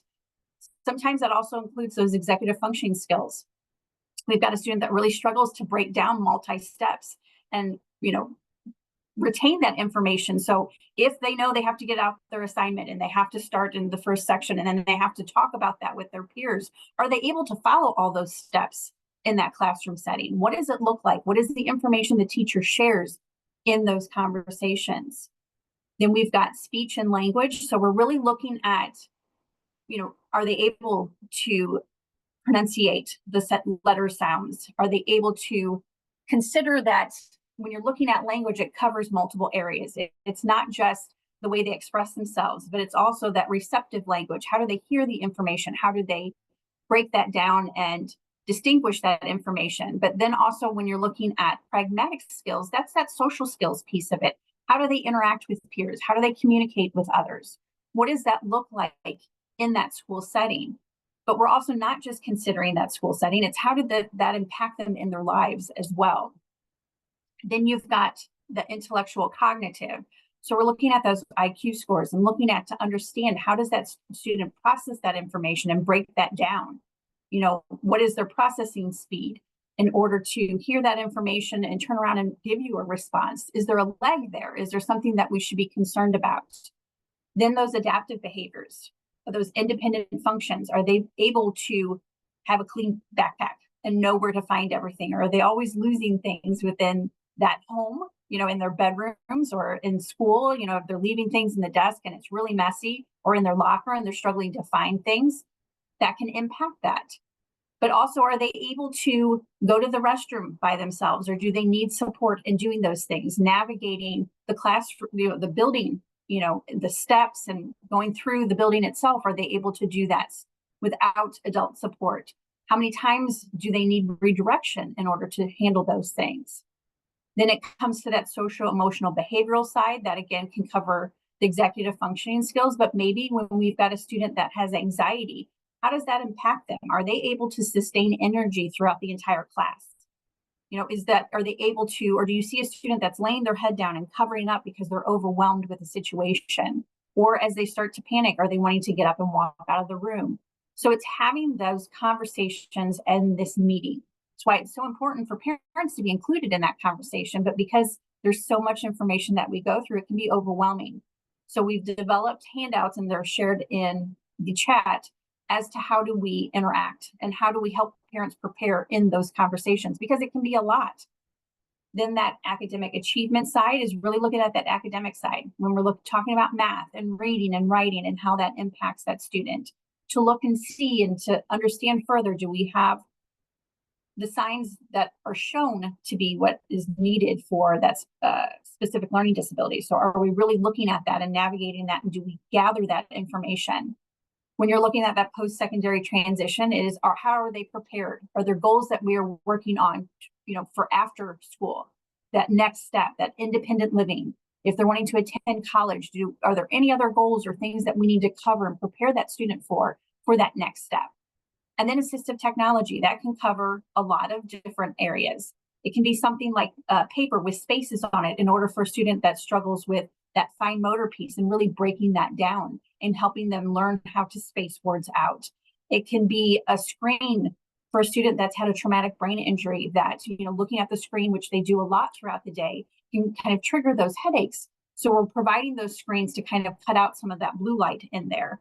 It might be a bright room is difficult for them. So it's covering those lights to make it a darker setting for them to, interact and come to when we're seeing those triggers start to happen for that student, and we're looking at those patterns. So those are things that are discussed in that review of existing data meeting. But it's important as we go into those meetings, or we're supporting students or we're supporting families, that we're prepared for it so that we can have that conversation. Saw there was something in the chat. What evaluation is suggested for children with undiagnosed behavior disability who's continue to excel at academics? I think it would be great to understand what those behaviors look like that they're seeing at school. What is that they're really struggling with, and kind of breaking that down further would be helpful to understand, because when you're looking at those evaluations for a student, that would fall more under that social emotional behavioral piece of it. Looking at rating scales. It can be rating scales that are completed by the student, by the parents, by teachers throughout the day to kind of get an understanding of what they're seeing. It's a questionnaire that goes through a lot of questions to kind of develop that. But it's having those conversations and kind of pulling out and teasing out that information. And within those rating scales, they're talking about, does it happen often? Sometimes, not at all. And so then they gather that information and review that, and they're looking at to see if they find patterns, if there's consistency in what they're pulling from that information. But it's a great question to ask. And if I didn't answer that fully, then please let me know. Yeah, he's constantly fighting. So he's fighting in school? Yeah, just one situation after the other, and it's always somebody else's fault. He's been treated for headaches, and they think it's allergy related, but they're not sure. So we're just trying to find out what's going on, why he's always having a conflict with other kids, yet he is excellent in his academics. But when he's having trouble with other students, does that pull him out of that classroom setting? So is there suspensions involved and detentions involved with that? Yes, he's experienced that, and often in the principal's office, and it's always somebody else's fault. Somebody said something to him, or So that would be a great time then to have a discussion about evaluating to see further what that is, and from that, collecting records. And we'll go through that a little bit further later on, but that's a great question. So I do want to come back to it and kind of talk about those patterns and things that you're seeing and the way to prepare for those conversations. But it's a great question. So thank you for asking. Thank you. So when you send out that request for evaluations, these are what's called a notice of action. They also call them in the school setting a prior written notice. And what this is saying is, yes, we're going to evaluate a student, or maybe no. And then it should be a description as to why they've made that decision. So in both of these, I've given you examples of both. And the reason you're wanting this information is just to document, again, creating that paper trail of these requests that you've made, especially if we're seeing something consistent year after year, or if it's something that you as a guardian or a parent or somebody working with a student or a family that's kind of consistently saying the same struggles, especially in the case like what you were sharing with the student struggling with the fighting and being pulled out of the classroom. We're kind of reviewing that information in this review of existing data meeting, or the district is making that decision without including the parents or the guardian in that conversation, as in a face-to-face conversation. They may send a questionnaire out to kind of have you answer through some of those things, but it's really deciding based on the information, do we have enough, or are we seeing enough of a concern to evaluate? So it's important to kind of really review these and understand these as you receive them, especially in that initial evaluation process, because it's important to know, one, what data are we using? So what has been collected? What input have we received? What does the student's discipline records look like? So that falls back to that question you were asking. You should be reviewing then the discipline records and having a discussion about that. How many office referrals does that student have? How many times are they spending time outside the classroom for detention? So it's great to kind of look at those records and request that information before going into this so that you're prepared for those conversations. The grade cards that students have are a great area where teachers are going to make comments. Maybe the student's not doing well, or they're doing great, but they're still struggling and being out of the classroom a lot, or engaging with certain peers at times when they should be listening. So it's important to kind of request those things ahead of time. So as you go into these discussions, you know what everybody's talking about and you're prepared and nothing catches you off guard in these discussions. So in this case, we're going back to the scenario that we had with the student Johnny, and we're looking at the team considering to evaluate. And then in the other one, it's going to be a no, and in one, there's going to say a yes. And then through gathering information, they felt that they needed more information to further understand the student. Now, what we as educational advocates are always looking for are what are those areas that we're considering when we're looking at evaluating a student and making sure that those areas that we've all agreed to have been discussed. So these are always proposals or a refusal from the district. So the district saying, yes, we're going to do it, and these are the areas, and this is why, or no, we're not, and this is why we've made that decision. So it's important to know that you should be receiving this when you're sending that request for evaluations. So under that law for Individuals with Disability Education Act, we understand that that is a requirement of the district. We should be receiving a yes, we're evaluating, or no, and it should be a clear explanation as to why.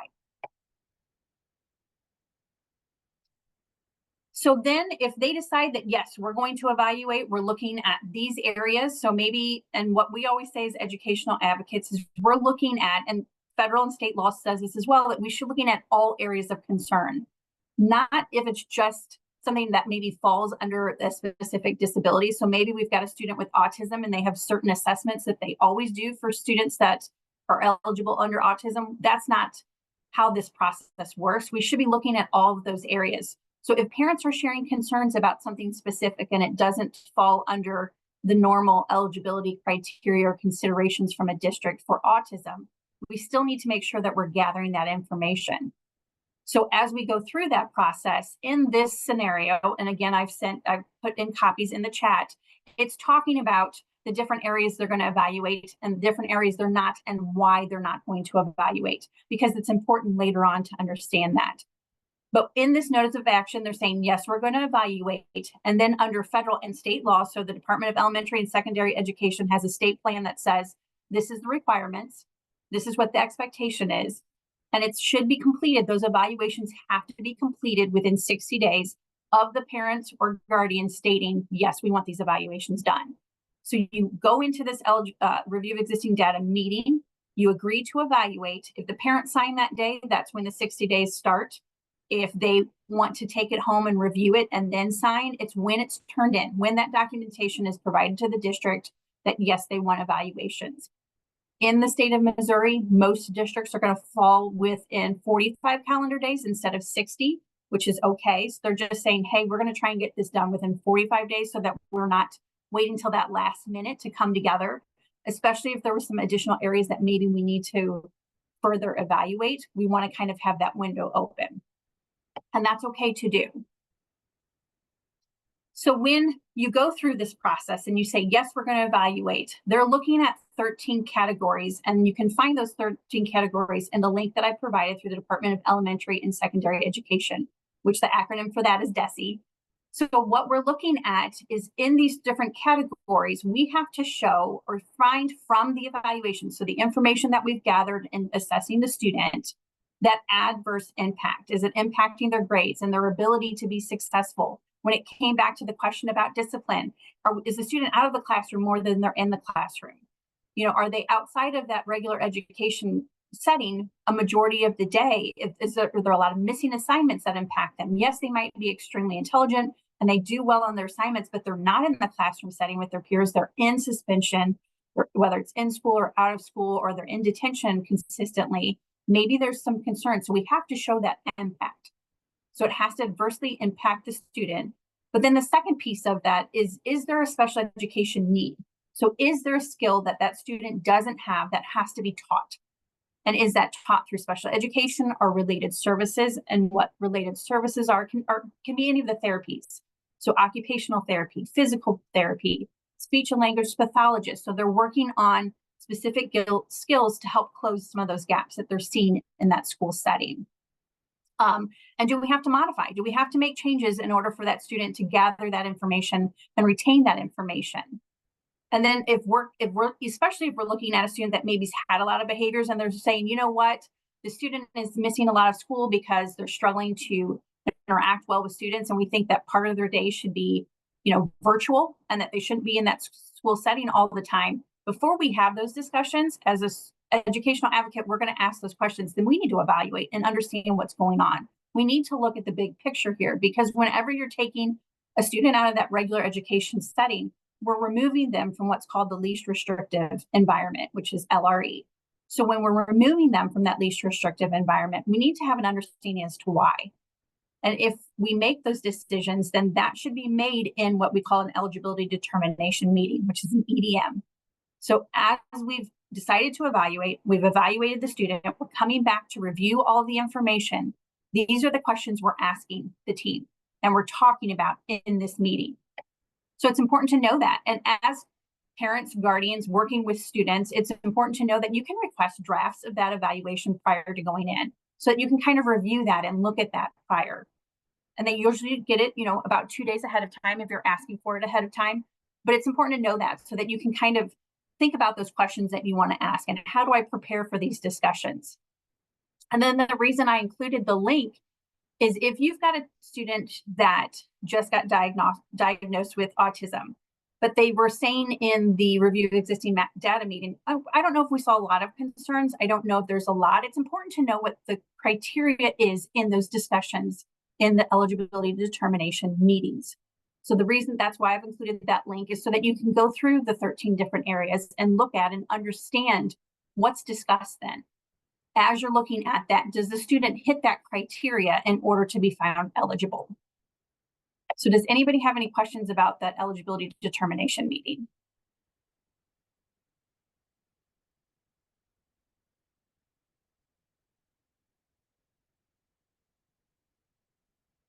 So what I've also included and I shared in the chats was the flow chart.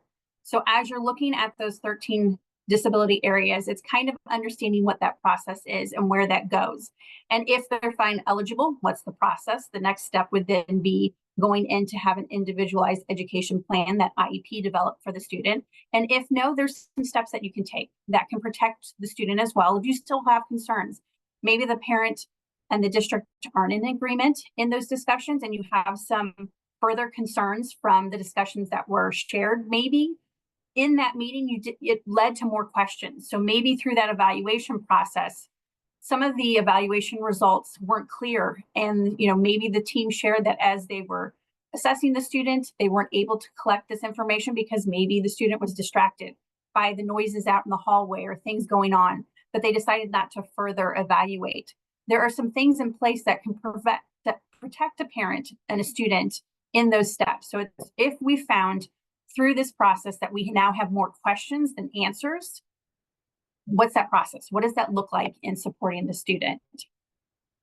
So if they decide yes, then we're going to meet within 30 days to develop that individualized education plan with the information gathered from the evaluations.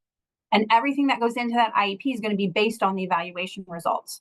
So if in considering evaluations, if we didn't cover all of those areas of concern, and maybe we didn't look at the sensory areas that a student really can get triggered by in walking through the hallway. Maybe we've got a student that walks in the hallway and has to touch every wall as he walks down the hall, and he's getting in trouble constantly for touching that. But we didn't look and kind of gather more information to see that it's a sensory need. He needs that input as he walks through to help him stay regulated. So if we haven't gathered all that information, as we develop this IEP, we might have some holes. There might be some gaps in there. So when we come to that reevaluation piece of it, it's understanding that maybe sometimes we just looked at evaluating for a student to be eligible and we didn't look at all areas of concern. That's why it's always important, and when you're supporting a student or a family or you're going into these meetings, to make sure that we've done everything we can and we've looked at all those areas beforehand. Because then that's going to tell us, does the student need additional related services? Do they need to be working with an occupational therapist? Maybe the student needs music therapy and that will help them in their learning process. That will help us develop the programming for the student. How do we help support them and help them make progress and develop appropriate goals?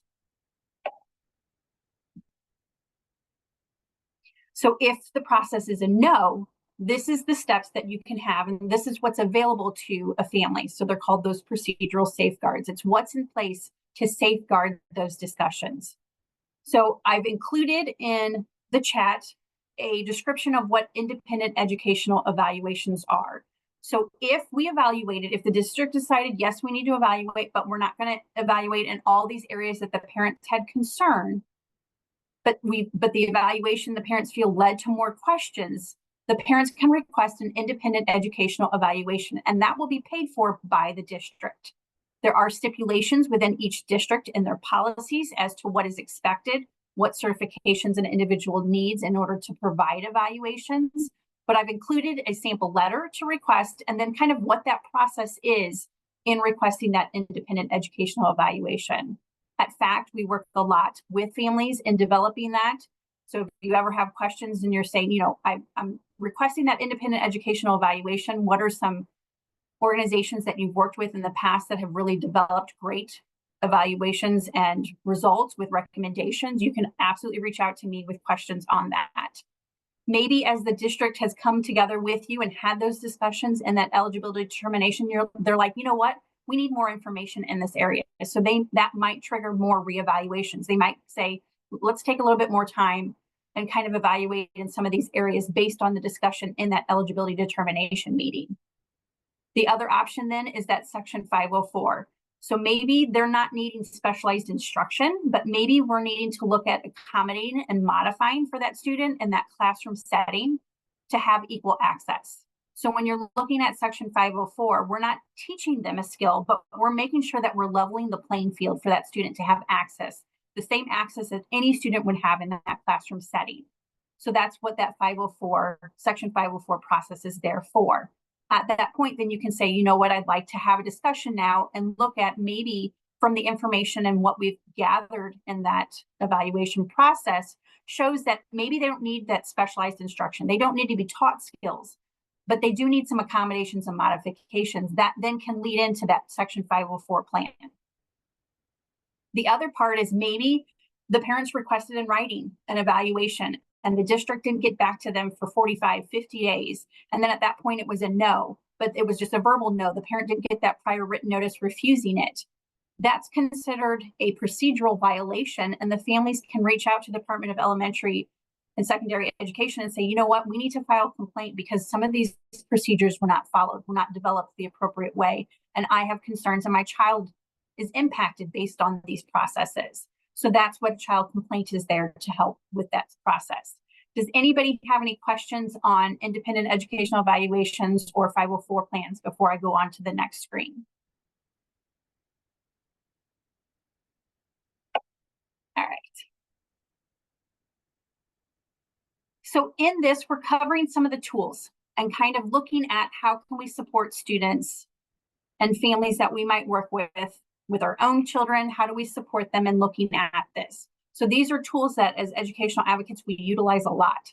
One is putting those requests for evaluations in writing. Always make sure that that's documented because again, that creates that timeline and that starting point for the district to respond. Yes, we're going to evaluate, or yes, we're going to come together and have a meeting about it, or no, we don't feel that there's enough information currently to justify having that evaluation.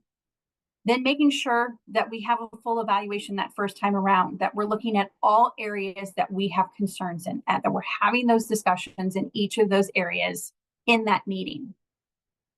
Things that can help in going into those review of existing data meetings are email correspondence. If you're receiving a lot of emails from teachers, staff saying, you know, principals, you know, yes, the student's suspended again, they spent the day in my office. These are the things, this is the reason why, this was the incident. Keep that information so that you can bring that to the meeting. Maybe it's the teacher saying, you know, I've got Johnny and he's leaving the classroom when he gets really frustrated and I'm not sure what's going on. You know, we had to send him to the office. You know, maybe the student is eloped out of the building and we have some concerns. Those email conversations are important to bring to that review of existing data meeting. Again, report cards and progress on reports, there's a lot of description in there from teachers if a student is struggling. So that's a great area to find some important information and bring that to the meeting. Then with your question, when you were talking about the discipline and we've got a student with a lot of behaviors that's going to the office, request those discipline reports. Ask to see those office referrals. So have that documentation ready as you go in to have that discussion. So as you're looking at those different areas of eligibility, understanding that. So when you're looking at emotional disturbance, that would fall under that discipline area, this area where we've got a lot of behaviors and the students struggling, and maybe they need to be taught some of those replacement coping skills or skills needed to be successful and stay in that classroom setting and not be impacted. Because if we're not teaching those skills as soon as possible, that can impact them further down as the academic expectation gets more difficult for a student. That can even increase then those behaviors you see at school, and that can impact their progress that they make. Then going to that prior written notice, that notice of action. Does the district say yes, that we're going to evaluate, or no, we're not? What are they proposing or refusing? Do we have that documentation? Make sure we have it as we go into those discussions.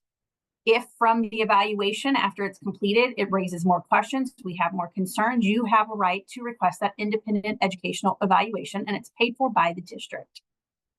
And that goes back to those procedural safeguard notices. There's a packet that they ask you if you want at the beginning of each meeting. It's important to know what's in there, because that's where the student's protected. Your rights are protected, and it gives you a description of what those steps are if you're not in agreement with what the district is sharing. And then that child complaint process. If there was a procedure, if you're not hearing back from the district, if they're refusing to evaluate but not provide you with that prior written notice, that then is that process that you can go through the Department of Elementary and Secondary Education to file that child complaint. What are those next steps? What do you need to do in order to have that conversation then and have that investigated?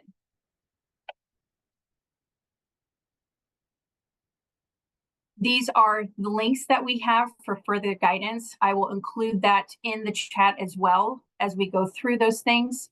In here, some of the things that I think are important are when it comes to school counseling grade level expectations. This, as a parent and a guardian, somebody working with individuals in that school setting, it's so important to know that information, because it's telling you at each grade level where their expectation is for the curriculum. So if you have a student that maybe is really struggling with developing some of those coping skills and what's appropriate and not appropriate in the way that they respond in a school setting, we've got kiddos that have that discipline. In the Missouri Learning Standards, they're going to tell you what the expectation is and what they're taught at each grade level. So what they start in at kindergarten all the way up through 12th grade and what those expectations are and the level of skill needed for each grade. So by the time they finish 3rd grade, what should they be able to do and accomplish? So it's a great tool in understanding that. I've also included in here the compliance department. So if you have questions ever and you want to reach out to the Department of Elementary and Secondary Education, this is the place to do that. That's a tool to utilize to kind of go through that process and understand that. But then I've also included in here the compliance standards and indicators. So as you go into an eligibility determination meeting after a student is evaluated, these are the expectations. This is the standard that they're considering when you're having those eligibility conversations. So that is all for this presentation. I'm going to open it up for questions, and then I know we're going to take a short break.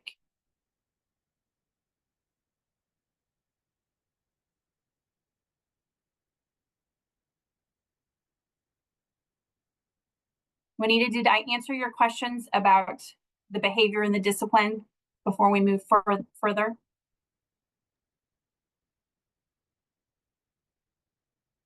Dr. Simmons? Yes, she answered that and more than I.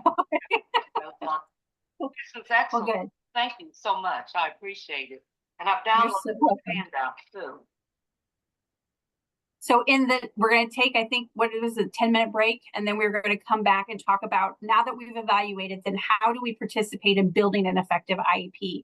How do we pull that evaluation process apart and really have parents participate in those conversations and students as well be included? Perfect. Thank you so much for that. And if nobody else has any questions right now, we can always recap at the end.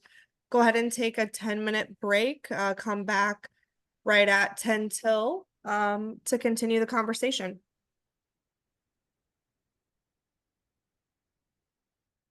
All right, and we are back with Mandy Nolan from FACT and continuing the conversation on building an effective, individualized Education Plan or IEP. Mandy? Thank you, Jennifer. So now that we've gone through that eligibility under the Individuals with Disability Education Act, we're not going to go into how do we effectively build that IEP? How do we take that information and develop a strong IEP to support that student in that educational setting? And then how do, as a team, we work? So how does the district, some of the tools that the district can utilize to work with that family, but also what does the parent and student bring to those conversations? If the student is of age and able to participate in those discussions, what does that look like? How do we develop that and have that meaningful conversation throughout this process? So again, I just wanted to share that I am not an attorney, that I have information and knowledge of special education law and understanding district policies, but I will not provide that legal advice.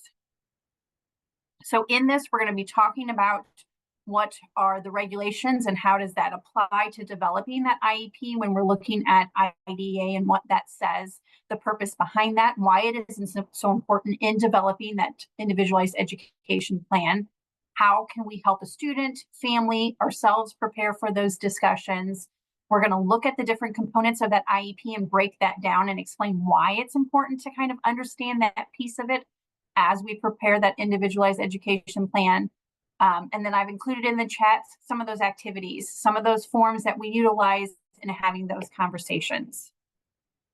So in this, we're again going back to the student. In this scenario, it's for an IEP meeting. So we're going to have a principal involved in this discussion, the special education teacher. And then in this, because the student is in middle school, Johnny is going to be participating in this discussion.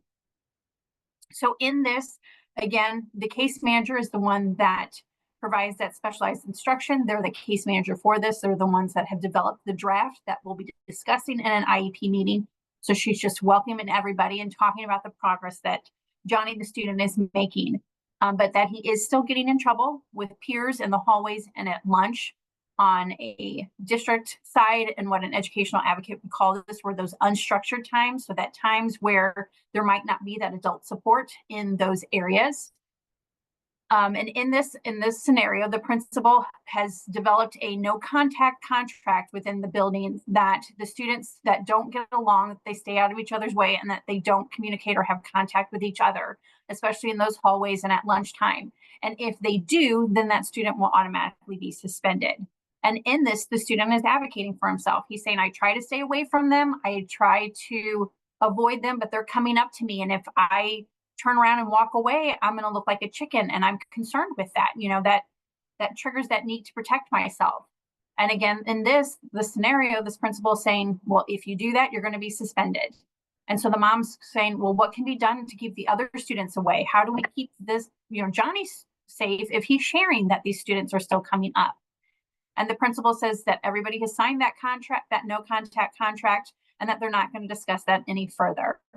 And so the teacher in this scenario is offering that Johnny can come to his classroom at lunch and work on extra help for homework so that he doesn't have contact with the students. And mom was like, well, I thought we were just talking about he's making progress. Why do we need to come together to talk about extra help for his homework? And so the teacher is saying that he has made progress, but he has behavioral goals in this IEP for behaviors that we're not going to address any learning concerns because that's not what this eligibility criteria for Johnny is.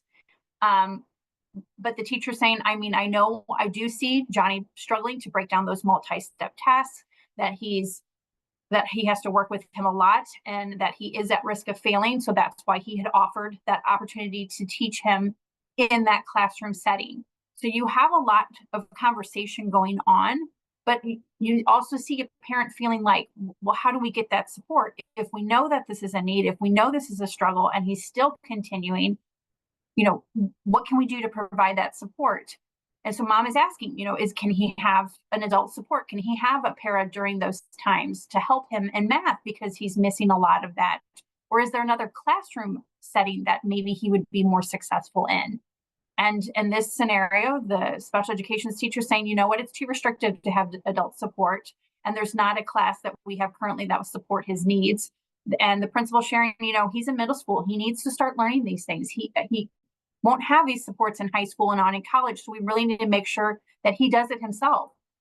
And so at this point, then the case manager is like, well, we've discussed this. Everything's going to stay the same at this point, and we'll see everybody next year. And we've got a parent that's walking out frustrated. So there's that lack of communication and understanding on the parent side in these discussions, and understanding what her rights are, what Johnny's rights are, and to have that further discussion. So these are some of the common things that parents that we work with heard before coming to work with an educational advocate or a parent support partner through FACT. One of those is, I can't have a goal or service because that doesn't relate to that child's disability. They don't provide services once that student gets into middle school and high school, so it's not a support or service that they can provide at that time. That the student needs to do the work, we can't do them for them, and that having adult support is more restrictive and keeps that student from interacting with others. So these are common things that the parents are hearing, but they're not sure how to respond. They're not sure if those are true statements, or maybe those statements coming out of context. What does that mean in having that discussion?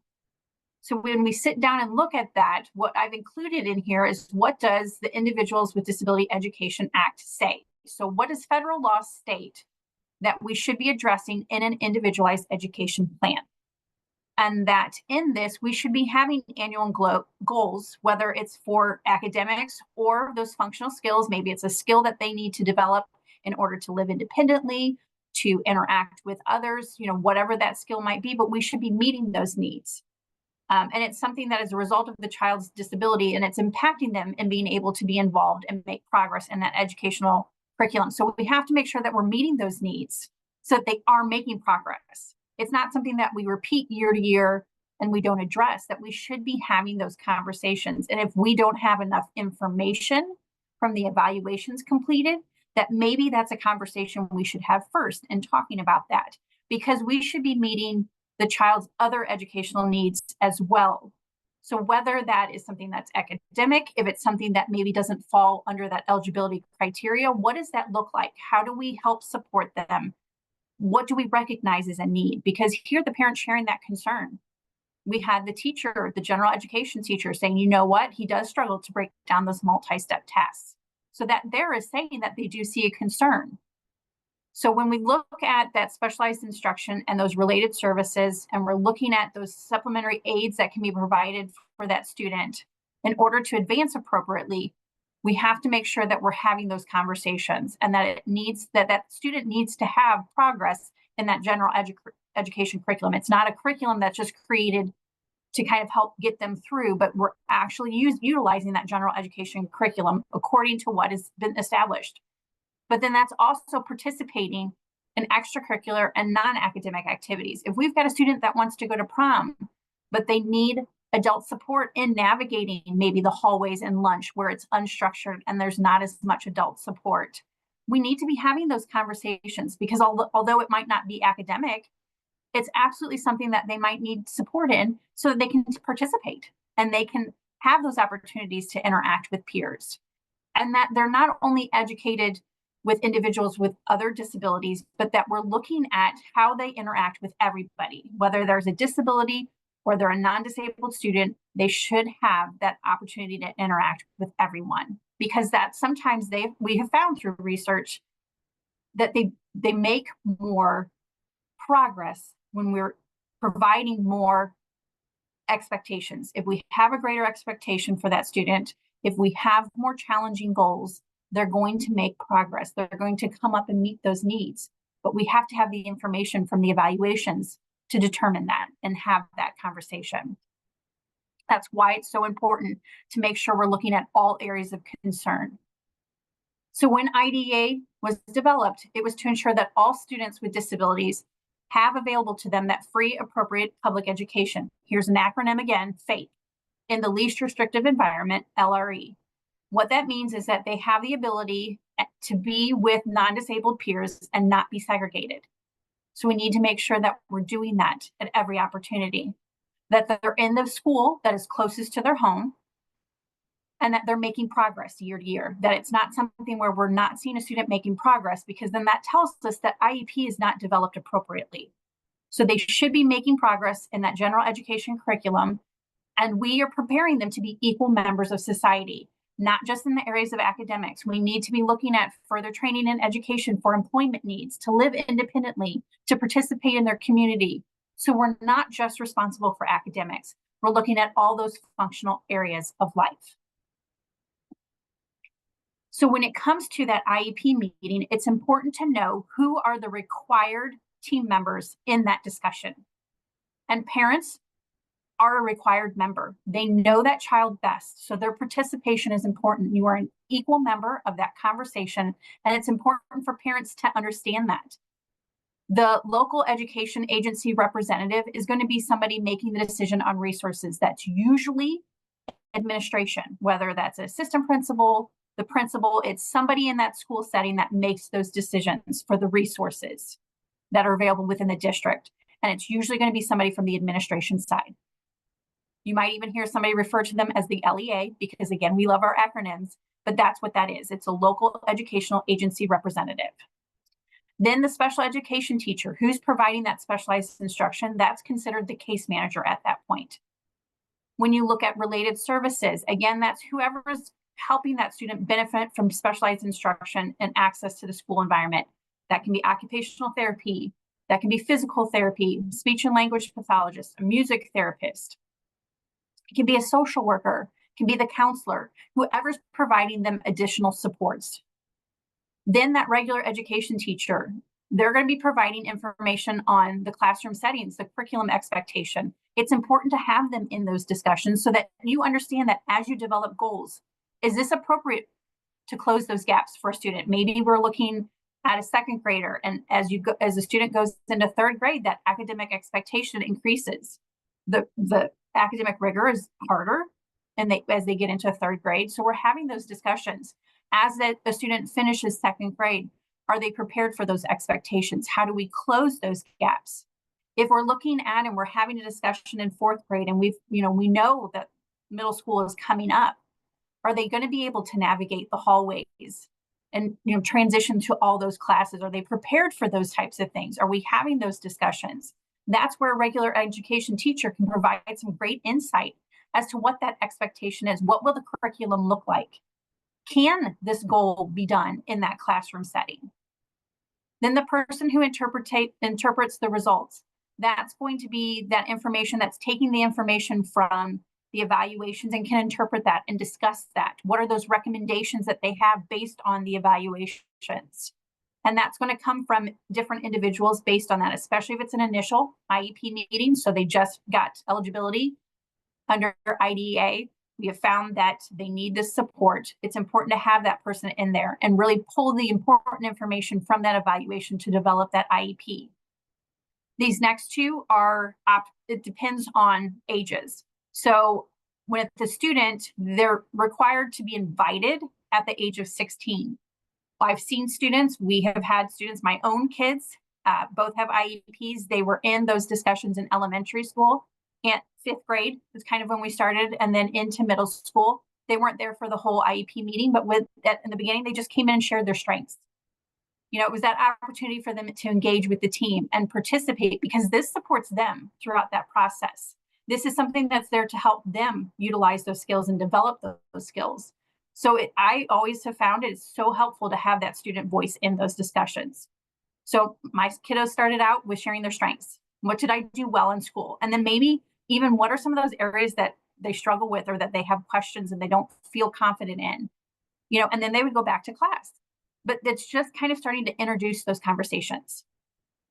And then anybody who has knowledge or expertise regarding the student, that can be an educational advocate, that can be a therapist that works with that student outside of school, a counselor that works with that student outside of school, anybody that parent's working with, different community partners that they work with. If they work with that student as well and can provide some insight, it's a great individual to include in those conversations. So the parents can absolutely invite them into those meetings. Does anybody have questions about the players before I move on? All right. So this is called a notification of meeting, and a parent should receive this, or the guardian should receive this 10 days prior to the meeting. If it was an emergency meeting, it won't necessarily be 10 days, and we understand that. But the important thing in reviewing this and understanding that is it's telling you what's going to be discussed in this upcoming meeting. So it's important for parents to kind of review that. And it's also going to include who's invited from the district. So if you know your student works with a speech pathologist and they're not invited to this meeting, that's that opportunity to say, hey, I would like to make sure the speech and language pathologist is included in the conversation. I would like an invitation sent out to them. In looking at this, maybe they're looking at, for the purpose of it's reviewing and revising the IEP, but maybe they're also wanting to develop, because we have a student with behaviors, a behavior intervention plan because they had a functional behavior assessment discussed. It's making sure that you understand going into it what the purpose of this meeting is and who all's invited. And if somebody's not in that list that needs to be invited, you can notify the district as soon as possible. So how do you prepare for that? At FACT, we developed what's called a portrait of my child, and it's questions that parents can kind of think about and answer before going into these meetings. Students also have completed these in the past, so they can participate in that discussion. So when you look at an individualized education plan, that's coming from the academic side. So sometimes as parents, it's hard to understand how you can contribute to those conversations. So by developing this portrait of my child, it helps you in participating in those conversations. So I'll show a little bit of how that's done. But I also, as a parent, would send this to new teachers that were going to be working with my students so they could get a perspective of my child from outside of just that school setting, to understand what it looks like when my student is out in the community, when he's at home. How does he engage? How does she engage? What does that look like? What do they participate in? What are some of their passions? So I've attached it in the chat so you have access to the portrait of my child. And this one is filled out based on the scenario with Johnny. So I'm just going to read through some of these to show how that can be utilized then in those discussions. So in this first part, it says, what does my child like to do? What is he good at? What are good things about school? And what are good things about home and in the community? In this scenario, Johnny loves to play video games. He loves science and history, and he remembers very specific facts about things he's interested in. He's extremely smart and has a high IQ. Well, that's telling us some of those strengths. So as we go into an IEP and they talk about a section where what are the students' strengths, this is a great opportunity to share that and for a parent to participate in that conversation. So that's how we utilize this portrait of my child. In this, it talks about Johnny participates well in classroom discussions and provides good feedback. He wants to be with people and is socially aware. He has 2 real friends, and he's involved in cross country and track and puts forth great effort into his running. He appreciates the encouragement from his teammates and he gives encouragement back. How can that be helpful? Well, it's telling us that he's really good at developing relationships when he has that opportunity to do it. But he also loves encouragement. That's great for a teacher to know, that they know that if they're seeing Johnny do well, Johnny, great job on this. Thank you so much for helping your peer complete this. That's helping Johnny be engaged. And it's a great opportunity and a strength for parents to know and to know to share with the school, one, so that they can have that discussion. But then on the flip side of that, how a teacher can utilize that in that conversation. The next section is, what does my child struggle with? What are his struggles in school, at home, and in community? How does he handle his frustrations through his struggles or other things? And how does he get along with teachers, peers, and siblings? So this is looking at what are some of those barriers that can impact him in that school setting. So in this, the parent shared Johnny's easily distracted. That can prevent him from getting information. In a school, he's missing instruction. In a conversation, he may not have heard everything that's said and respond incorrectly due to only getting partial information. Well, that's great information for a teacher to know, because they're going to know that they have to have that eye contact or how to interact with Johnny to get his attention, to make sure, because as we know, Johnny struggles with breaking down multi-step tasks. So if we don't have him engaged, he's going to miss some of those pieces, and that might lead to frustration. Because he struggles, Johnny can become frustrated. In the past, he's been physically aggressive with others. However, he's learned to remove himself from a situation before it occurs. He will still talk fast, raise his voice, and become extremely fidgety. He will shut down and walk away. He may slam books, throw pencils, rip up assignments, and cuss. He may perseverate on what he is saying to get his point across and not listen to the other person. This is great information to have in that discussion, because then a teacher knows what that can look like when Johnny's getting frustrated. These are signs so that we can be proactive in responding to him before he gets frustrated, because if he gets frustrated, it sounds like he may leave the building or walk out of the room. So it's important for a teacher to know that. But then in that discussion, maybe it's a discussion to say, okay, well, if Johnny's frustrated, where could he go in the school setting? What would be a safe place for him to go to? So that's how this tool is utilized. It's to help break down those different sections as you go through the IEP, and having those conversations, and the parent really participating in that.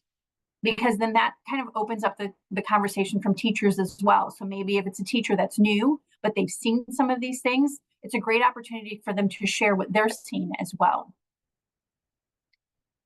So the thing to think about as to why this information is so important is the parent is the expert on their child. They talk with the school, they see their child in the community, they see them at home, they know their child.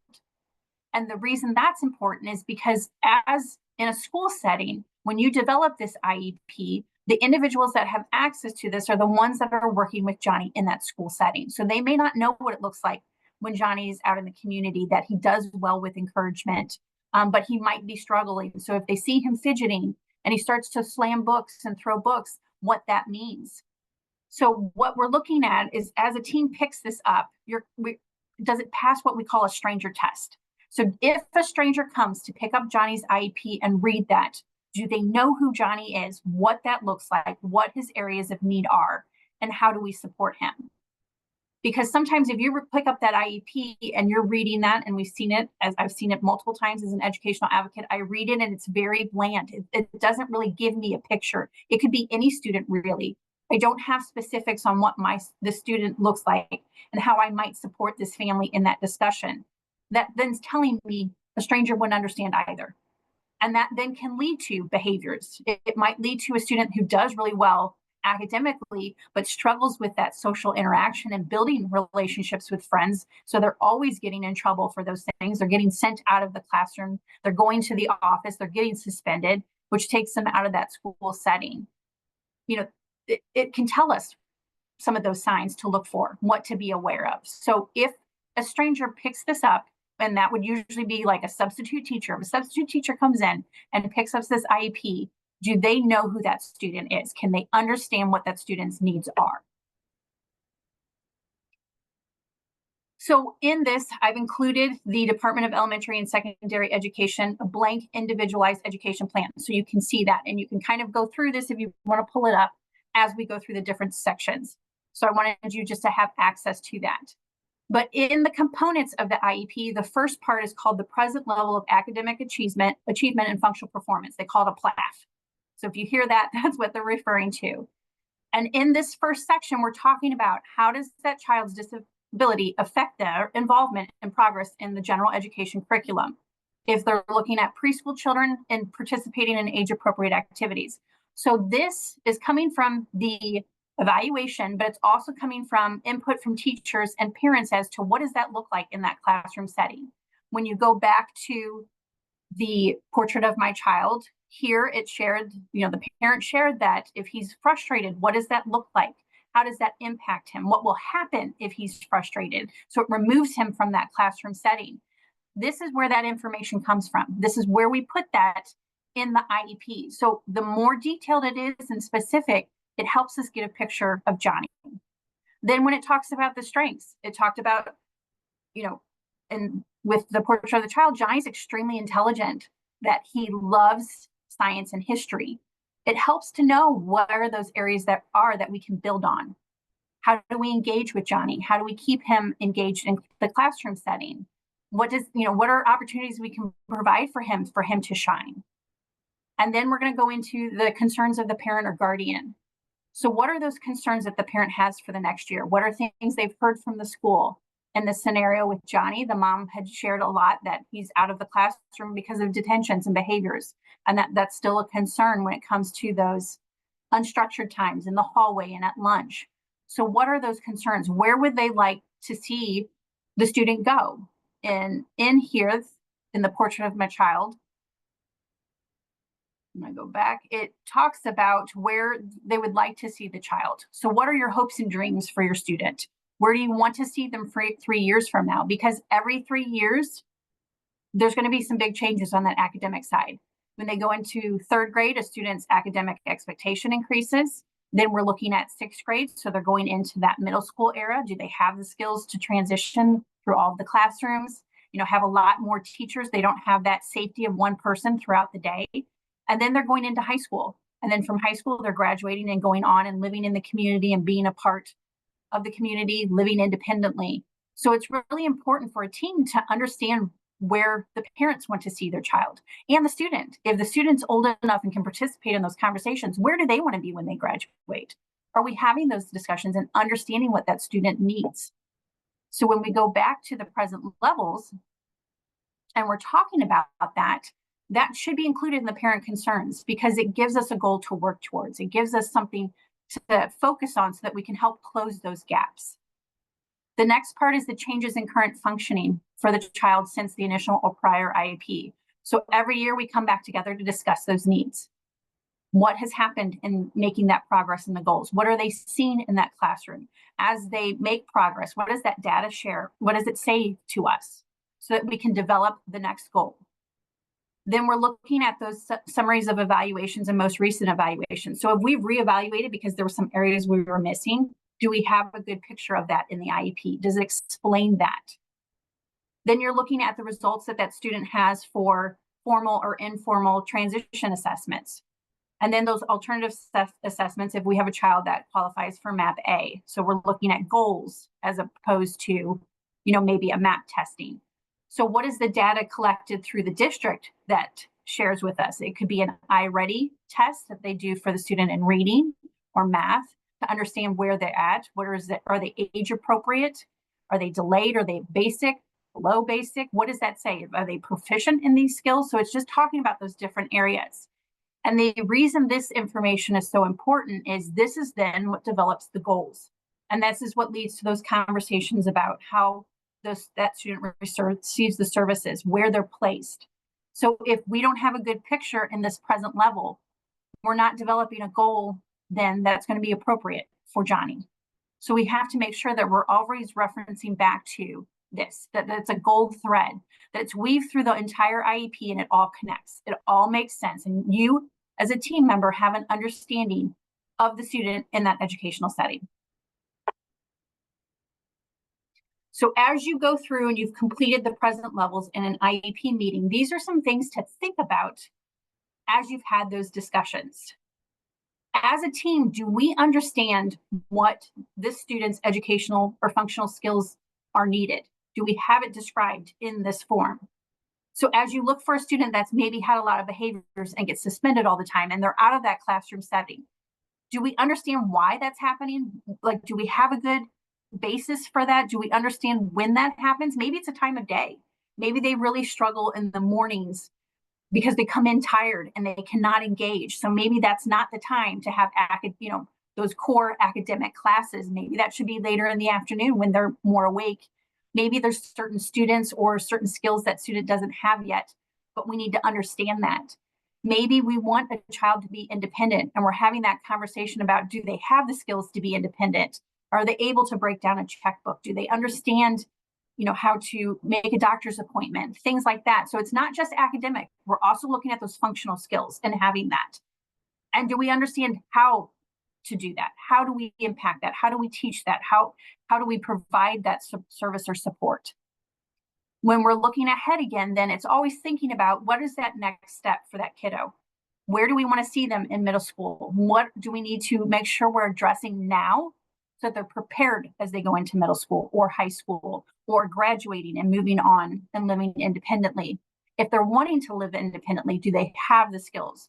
So it's always thinking about what those next steps are and that we have a clear direction as a team on how to get them there. Then the progress. Do we understand how that progress on goal was collected and included, and we have a clear understanding of how that student made progress in the last year? What did that look like over the year? If it's initial IEP, we're not going to have that information yet, and that's okay.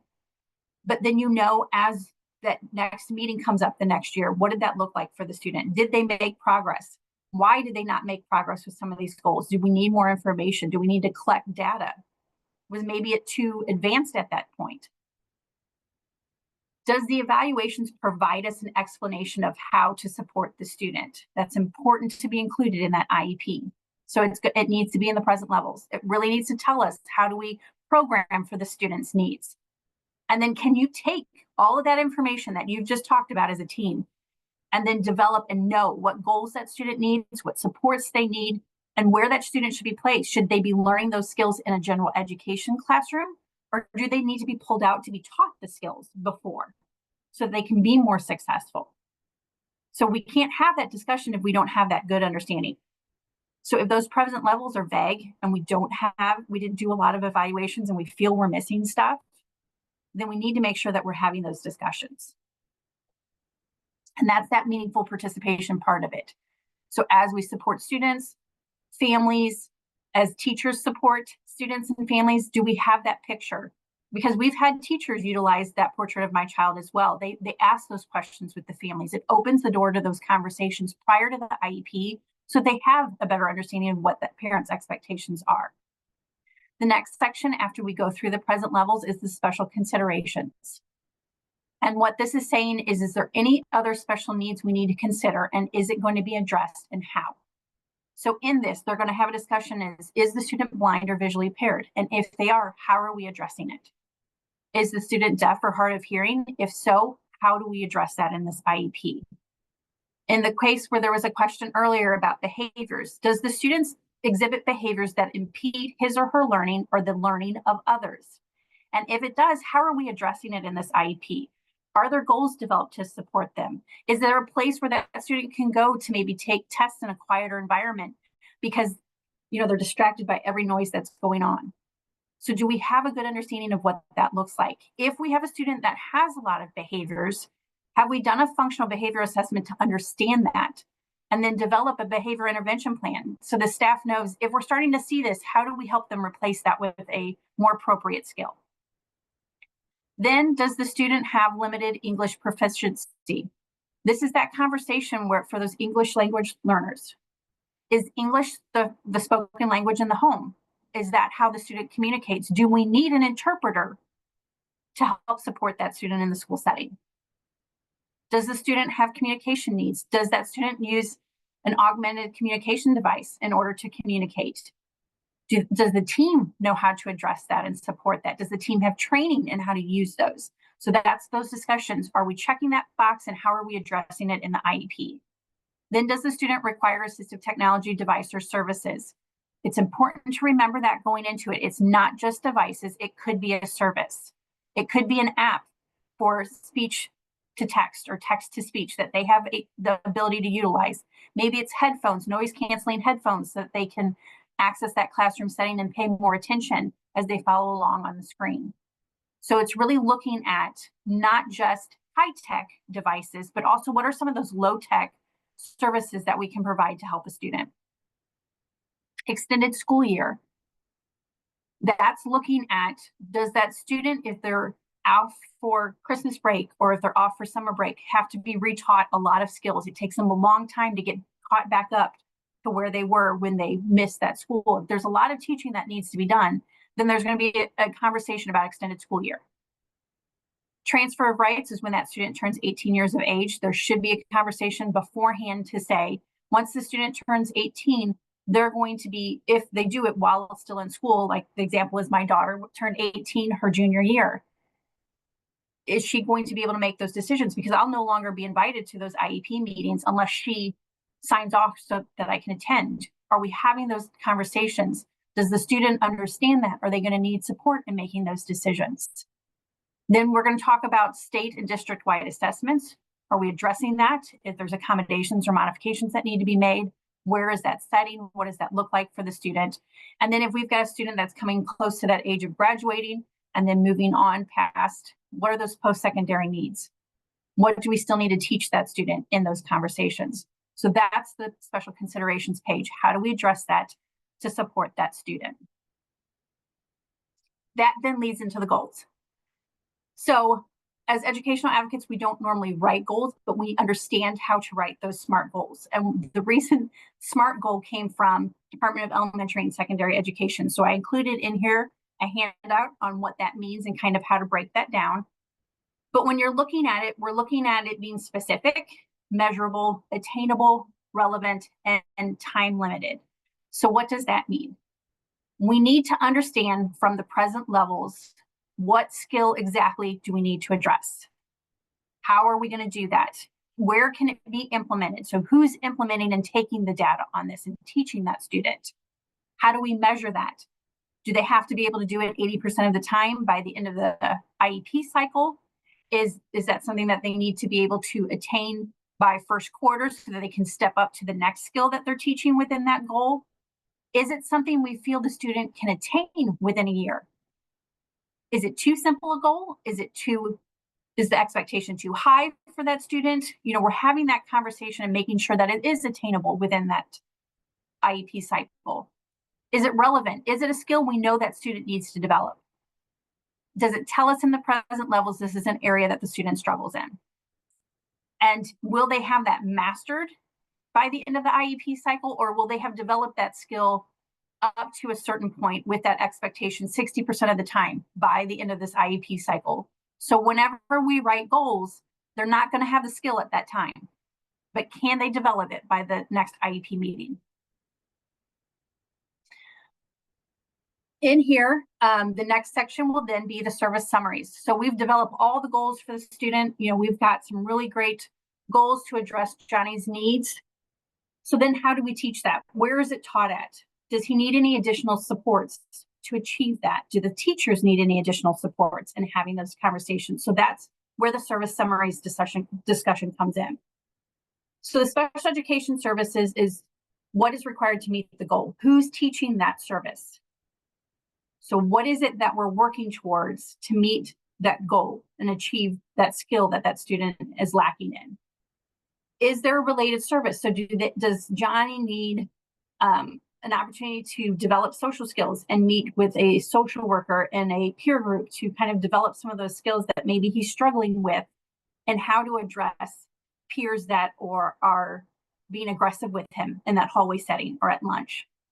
Those supplementary aids and services, when you're talking about adult support, staff training, self-management supports, what are some of those aids that we can provide the staff? Collaboration time, what does that look like in order to help Johnny meet that? And so we're looking at, is there something else we need to be supplementing in order for them to be successful? And that's where that adult conversation is. So adult support. Does Johnny need that in the hallways? Do we have enough data? If we don't, should we trial it for 6 to 8 weeks to collect data and then come back to have a discussion? So in this also is having a discussion about, is the parent need training in something? Maybe we've got a parent who has a freshman in high school and they're really struggling to understand how to support them and navigate school systems for homework and how to communicate with the teachers and how to see if a student has missing assignments. We can put in that IEP training for parents. They can come up to the school and receive that training. Maybe the child is receiving ABA services and we're looking at the parent wanting to be able to provide those same types of supports at home, and they want to learn those skills. That's something that can absolutely be done. We're having a discussion about. The next section then is accommodations and modifications. It's looking at how do we provide that equal access.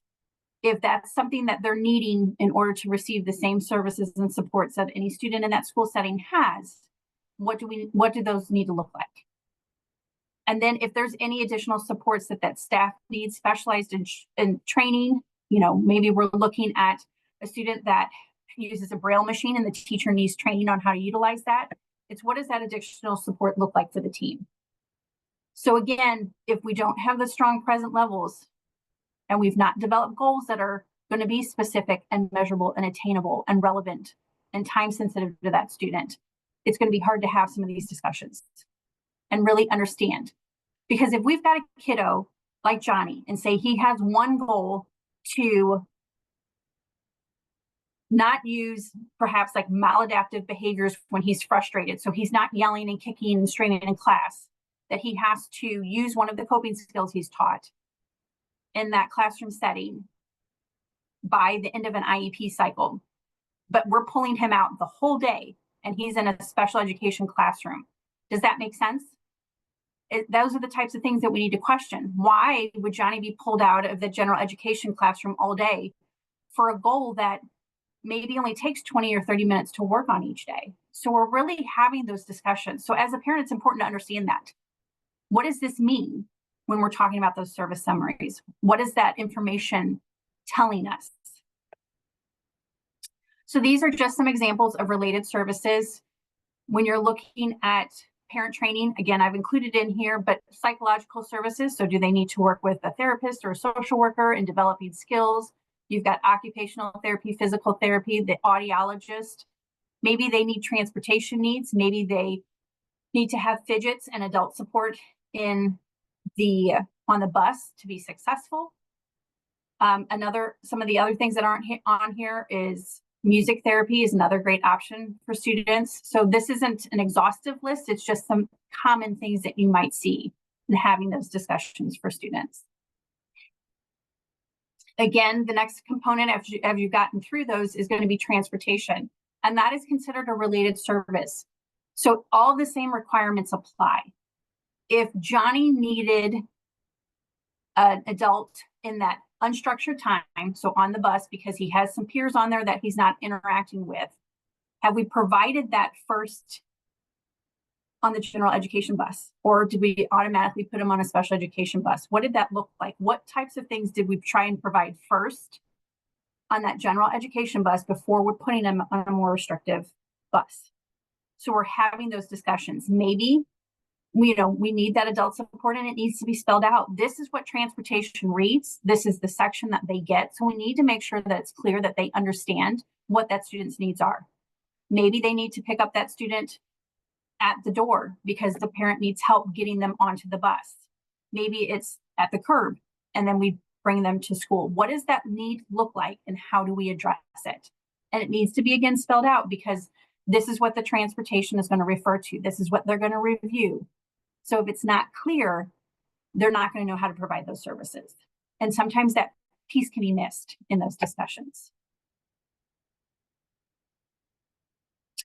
Next comes to the discussion about is the student in the least restrictive environment and how much? And if they're pulled out of it, why? Do we have a clear understanding? So we're looking at that regular education participation. This is also that time to have a conversation about if we've got students in high school that want to go to homecoming and want to go to prom and want to participate in those things, but they need adult support, that we're having that conversation at the IEP and it's not something the parents are scrambling for when it comes to homecoming time. We need to know how much time does the district need to get notification if the child's going to attend something. If they want to go to a football game and participate in that, what does that need to look like? So are we making sure that they're participating with that least restrictive environment as much as possible? And what can we provide first in that environment before we move them out? So if as a team we agree that the student needs to be pulled out to be taught a skill, that we had that explained in the IEP, because this is that point where we're having that conversation. Maybe they need to be pulled out of the classroom, 17% of the time in order to receive the instruction on how to do this, how to develop this skill, how to work on an area where they might be lagging for some of those skills. It needs to be clear, and we need to be understanding that as parents, as somebody supporting that, as a student going into those conversations, because once they're 16, they're invited into these conversations. We need to have that conversation about why are we pulling them if they're not in that least restrictive environment? Or is that something that we can have a team member push in and teach them that skill in that general education classroom? So we've gone through the components of the IEP. You've gone through the placement, consideration, and decision. You've talked about, is the student in the educational setting 100% of the time? If not, did we consider the unique needs of the student? Do we have enough evaluation data to make that decision? And do we have a reason as to why that placement option is not the least restrictive environment. It is an IEP team decision. So that means each member of the team should be adding input into that conversation. These are the additional forms that we go through in that IEP. So back when we talked about special considerations, this is now addressing some of those things. If we checked a yes on that box, we're addressing it in one of these forms. So if the student is blind or visually impaired, how are we supporting? What do those things look like? Does the student need a separate setting that's quiet in order to take those state and district-wide assessments? Do they need a break card that when they're feeling frustrated, they can kind of just raise it up and go to the counselor's office to take a 10-minute break? So we're talking about what those accommodations and modifications look like. Maybe we've got a kiddo with behaviors, but we've developed a positive behavior support plan. We're doing it at this point of the IEP discussion. These are some of those last forms that we'll go through after we've developed it. But it should be reflected, and that ribbon, that gold ribbon should kind of lead us all the way back to where it showed that need in the special consideration conversation. So I included in there, in the chat, just different accommodations and modifications. So the thing to always consider is leveling that playing field. It's equal access. We're not giving them something more. We're not giving them something less than any student has access to. So maybe it's, a multiple choice test instead of a lot of long, questions that they have to fill, like word problems out. Maybe it's doing shorter assignments to show that level of understanding, that they don't have to do 15 questions for the same thing, but they can show that understanding within 3 questions. Maybe they need more time to get that assignment turned in, or longer to take, they can do a test over multiple sessions. They don't have to do it all in one sitting. There's so many different types of accommodations that can be made, but we should understand that by the time we get to this conversation. We should have already kind of been making notes in that. If the student says, I get headaches sometimes by sitting in the class for a long period of time, I can't make it through the whole class. Do we know, and have we made an accommodation that they can go to the nurse's office and kind of close their eyes for 5 to 10 minutes so we're not triggering headaches for a student with a traumatic brain injury? So it's really knowing and making sure we have that understanding as we go into that conversation and that discussion and the accommodations and modifications. So there are going to be times in these IEP meetings where we don't all agree.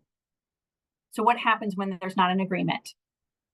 If the parents feel strongly about something and the district saying no, that's, and they've asked for something, they've asked for a goal, they've asked for an accommodation, they've asked for that adult support, and the district says we do not feel it is needed at that time. These are the things that are out there for a parent. These are some of the options that fall under what, again, we call procedural safeguards. It's what protects the student and the parent, because there's going to be times when we don't always agree. So the things that they can do is, the first one is going to be asking for that prior written notice refused. So whenever the parents ask for an action, an actionable request, and the district refuses it, they should receive a prior written notice refused. And they need to remember to ask for those things, because again, it's documenting what they wanted and why the district refused that. There are going to be times where district staff gets busy and they forget to send those out. A parent can send an email with what they're wanting or what was asked. We requested a goal to address safety because my student elopes from the building, and we wanted a goal to address safe choices, and the district felt that was not needed at this time. That's them writing basically their own prior written notice. But the reason they're doing that, again, is that documentation, because that will lead into some of these other conversations and options. So if a student isn't making progress, or if a parent's asked for something and they didn't feel heard and the student is struggling more after that first quarter and we've gotten progress on goals, they can request another IEP meeting. Let's come back together and discuss this. Again, that notice of action is called a prior written notice refused. If the district's refusing something that the parent requested, they can request that prior written notice refused. There's something called a facilitated IEP, and what that is the Department of Elementary and Secondary Education will provide a facilitator once it's requested by the district and the parent to come in and kind of facilitate that conversation. They They usually are longer meetings. I've been in 8-hour facilitated meetings. I've been in 6-hour facilitated meetings. What that is we go through it, we develop, that facilitator is talking to the district, they're talking to the parents, they're kind of understanding what those needs, those concerns are.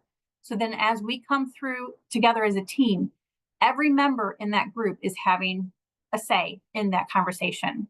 It's a very great opportunity when there's a breakdown of communication between the family and the district to really kind of help mend some of those bridges. So that's what a facilitated IEP is. You don't move on to the next section until everybody's agreed. Everybody's voice is heard in that. Sometimes we're not always going to agree, but it's documented. There's voluntary mediation. So that might be to the point where through that facilitated IEP, we still could not come to an agreement. So maybe the parents are wanting to go to mediation and have that discussion. In the state of Missouri, you don't see it as often, voluntary mediation. You're usually going to see that go through the due process or child complaint process. So child complaints are, again, procedural violations. If the parents weren't able to meaningfully participate in that discussion, maybe the regular education teacher was not invited or part of that team in that IEP meeting. Maybe they had requested an IEP or evaluation and they didn't get a response from the district for 60 days. Those are all procedural violations. So child complaint falls under that.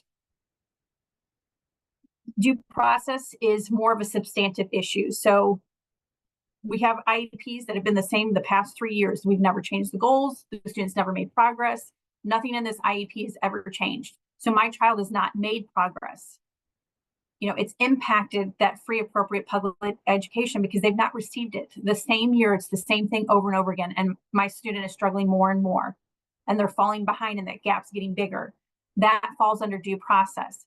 In the state of Missouri, a family would benefit from having an attorney in that discussion. So that's going to come together and you're going to have a hearing, a due process hearing. You're going to have a hearing officer that will make the decision from that.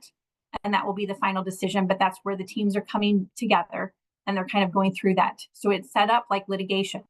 The district's attorney is going to provide information. They're going to have witnesses coming. The parent's going to provide information. They're going to have witnesses, but the burden of proof and the expectation falls on the parents. So they have to have that documentation. Again, you want that paper trail to show that they've had those requests, that they've gotten refused multiple times for a request maybe that they've asked, and the student is still struggling. So that's what the due process option is for a family. This is just some additional information that I want to make sure that you guys understand in supporting students, family, and yourself going into those. When a student has been evaluated, whether it's a reevaluation or that initial evaluation, that team has to come back within 30 days to develop that IEP. So there's a 30-day calendar expectation that comes from the federal and state level. This is something that is reviewed annually, but it can be amended more often. So if a student did not make progress or they're showing regression, in the progress reports, we're seeing that the student's struggling even more, then you can come back together as a team and have that discussion and look at what does the data say? How do we help address that need? Parents should receive copies of the final IEP within 15 to 20 days. And when excusing an IEP team member, the parent and the local educational agency, which is usually administration, have to agree in writing prior to a meeting that a team member is missing. That goes back to that general education teacher. That's where we see it the most as educational advocates. Oh, we can only have the general education teacher in here for 5 minutes today. But the parent had a lot of questions and wanted them involved in that discussion. They can't be told that when they go into that IEP meeting. They should have been notified and agreed that that member wouldn't be available prior to that meeting. So those are things that are important to know because that does happen a lot. And then these are just sources. So this is information from the federal and state level that if you have more questions, it's the sites to kind of explore and go through and find more information. But that is all I have on building an effective IEP. So I'm available for any questions now.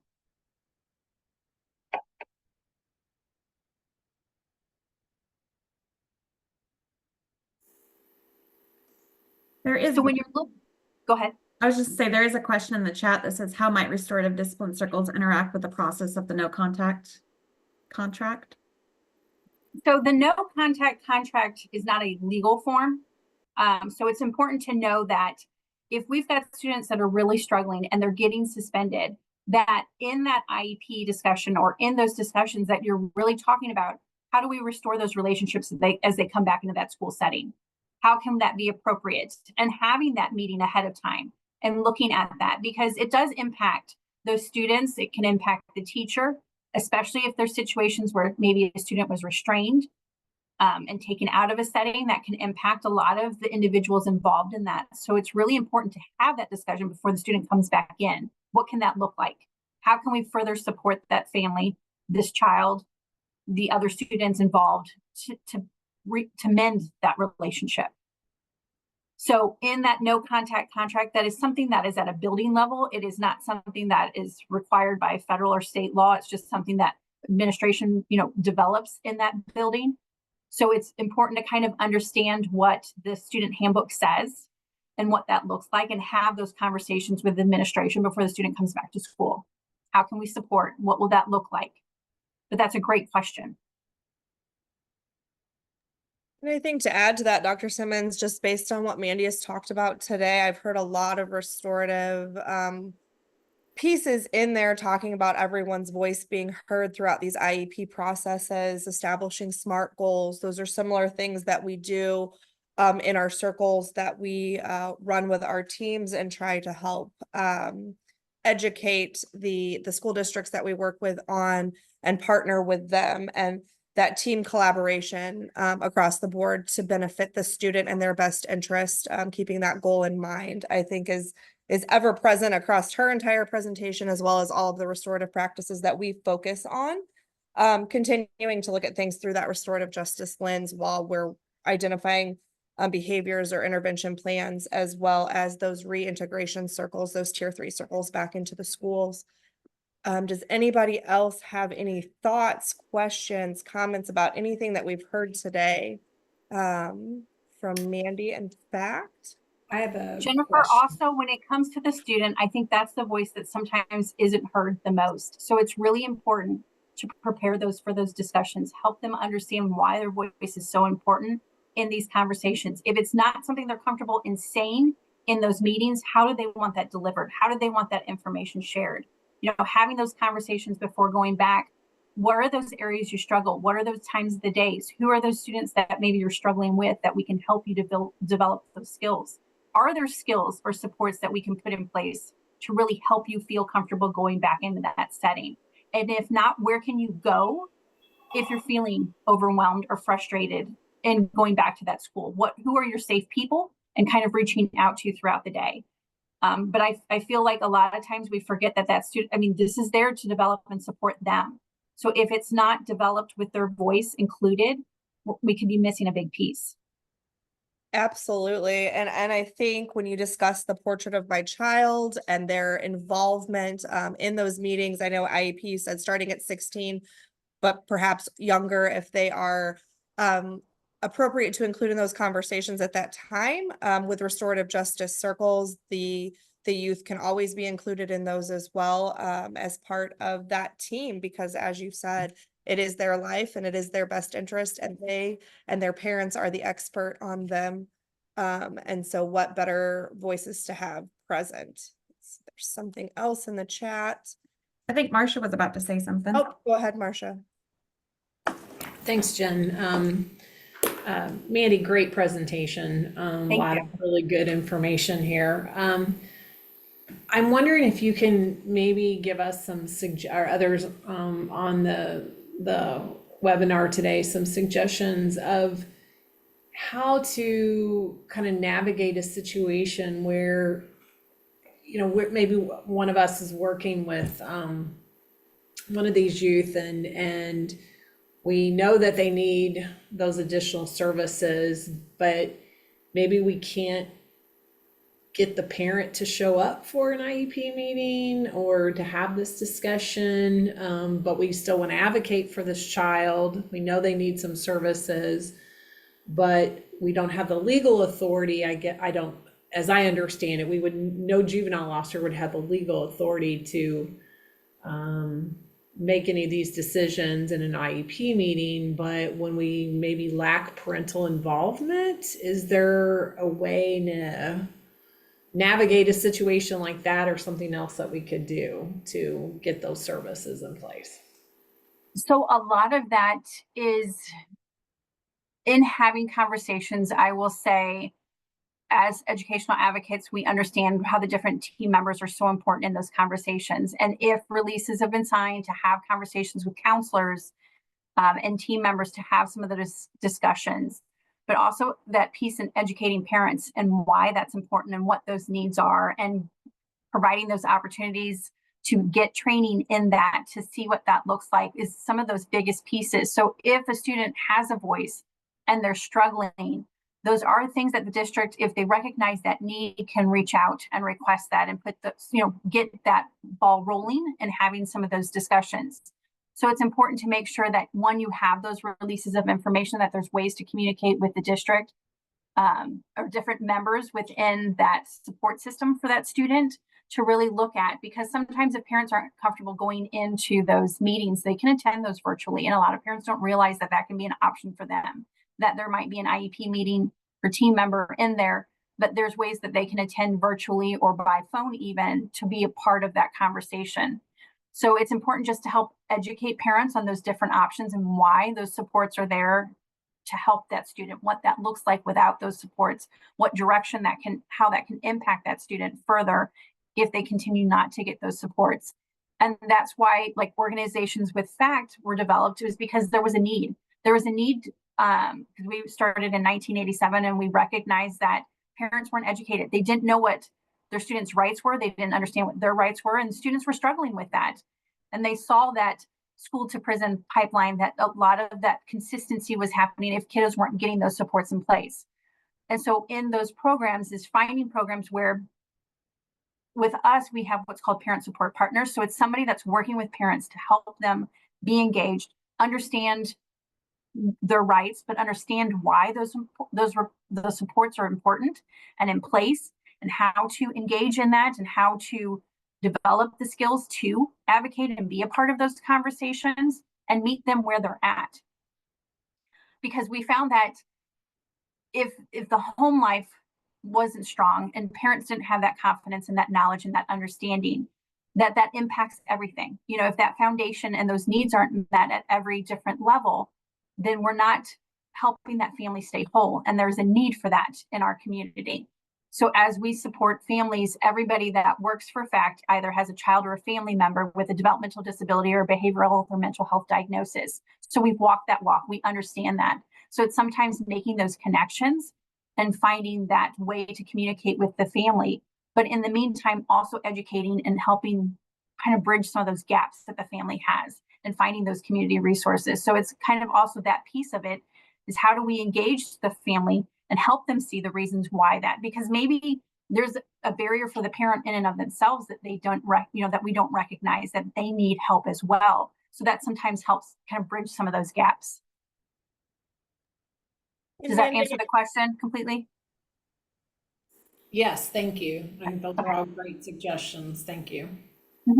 Mandy and Marcia, I think you both are aware. So St. Charles County, where we're at currently, is participating in the district systems of care meetings as well. And that is something that FACT attends, and the juvenile office there attends, and other varieties of community partners, as well as the school districts. And those are those meetings in which we're able to sit down and kind of go around some of those procedural things, because we're all there collaboratively together, just discussing that family and their needs and the child, and trying to figure out who can do what to help in that situation. So there are ways that communities can get involved, but I do think it always, for me, goes back to those relationship building pieces that we can all come together at the table and work on those best practices and best situations for the youth that we're serving.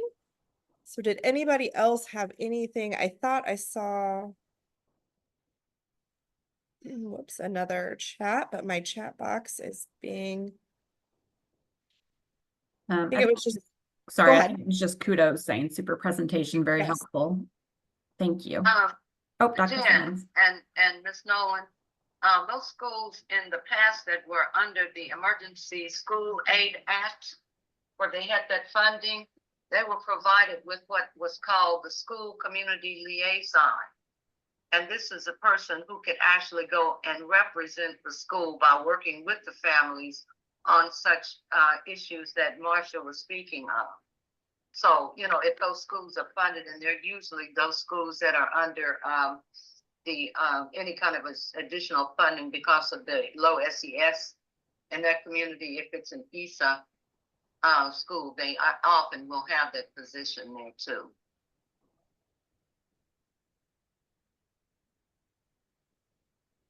Perfect. And And what- also reaching out to the district when you're looking at the student services, so special education piece of it, and kind of reaching out, because the building may not have that information. So at that building level, they don't understand all the time what services are available, what opportunities there are. But when you raise that up to that district level, they have what's called process coordinators. They have the district, staff that, whether it's the director of special education services or student services, those are great points of contact. They also will then lead into sometimes those system of care conversations. So it's a great opportunity to just kind of sometimes at that billing level, if they don't know, just taking that next step up and reaching out to that department as well can really help open up some of those doors and conversations. We did have a comment from Heidi about a file not cooperating. Heidi, do you know which file that was? I think it was the PowerPoint. So I added it as a PDF. Okay, perfect. Thank you. All right. Was there anything from anybody else before we close out for today? Well, thank you again, Mandy, for your wonderful presentations about eligibility and building effective IEPs. They were definitely extremely informative, and I think shed some light on some things that not only parents may not understand, but professionals working in different aspects with the same population are, able to help serve. Some takeaways from today, once again, just being diverse from them. I am diverse from Dr. Bryant this morning. Will is a can with a commitment from Duane, and then everybody's voice is needed, and looking at the portrait of the child from Mandy. Tomorrow, we will be right back here with a different lineup of individuals sharing some presentations. Dr. Shamika Stewart will talk about further needs and services that could be provided from the aspect of a speech and language pathologist, as well as a panel discussion from parents of youth that have a developmental disability, as well as advocates and the CASA program serving our court. That will open, our Zoom room will open at 11:30 tomorrow, and we will close out at 4:15. So we hope to see you back at that time. I do know that we will have a survey, I believe, shared on that day after the conclusion of our project to help look at our presentations and what likes and dislikes needs that may be present, and to provide to our funder, which is again MODDC. We are glad at MJJA to partner with them for the STOP project. So I look forward to seeing you all back tomorrow. Have a great one. Thank you. Thank you.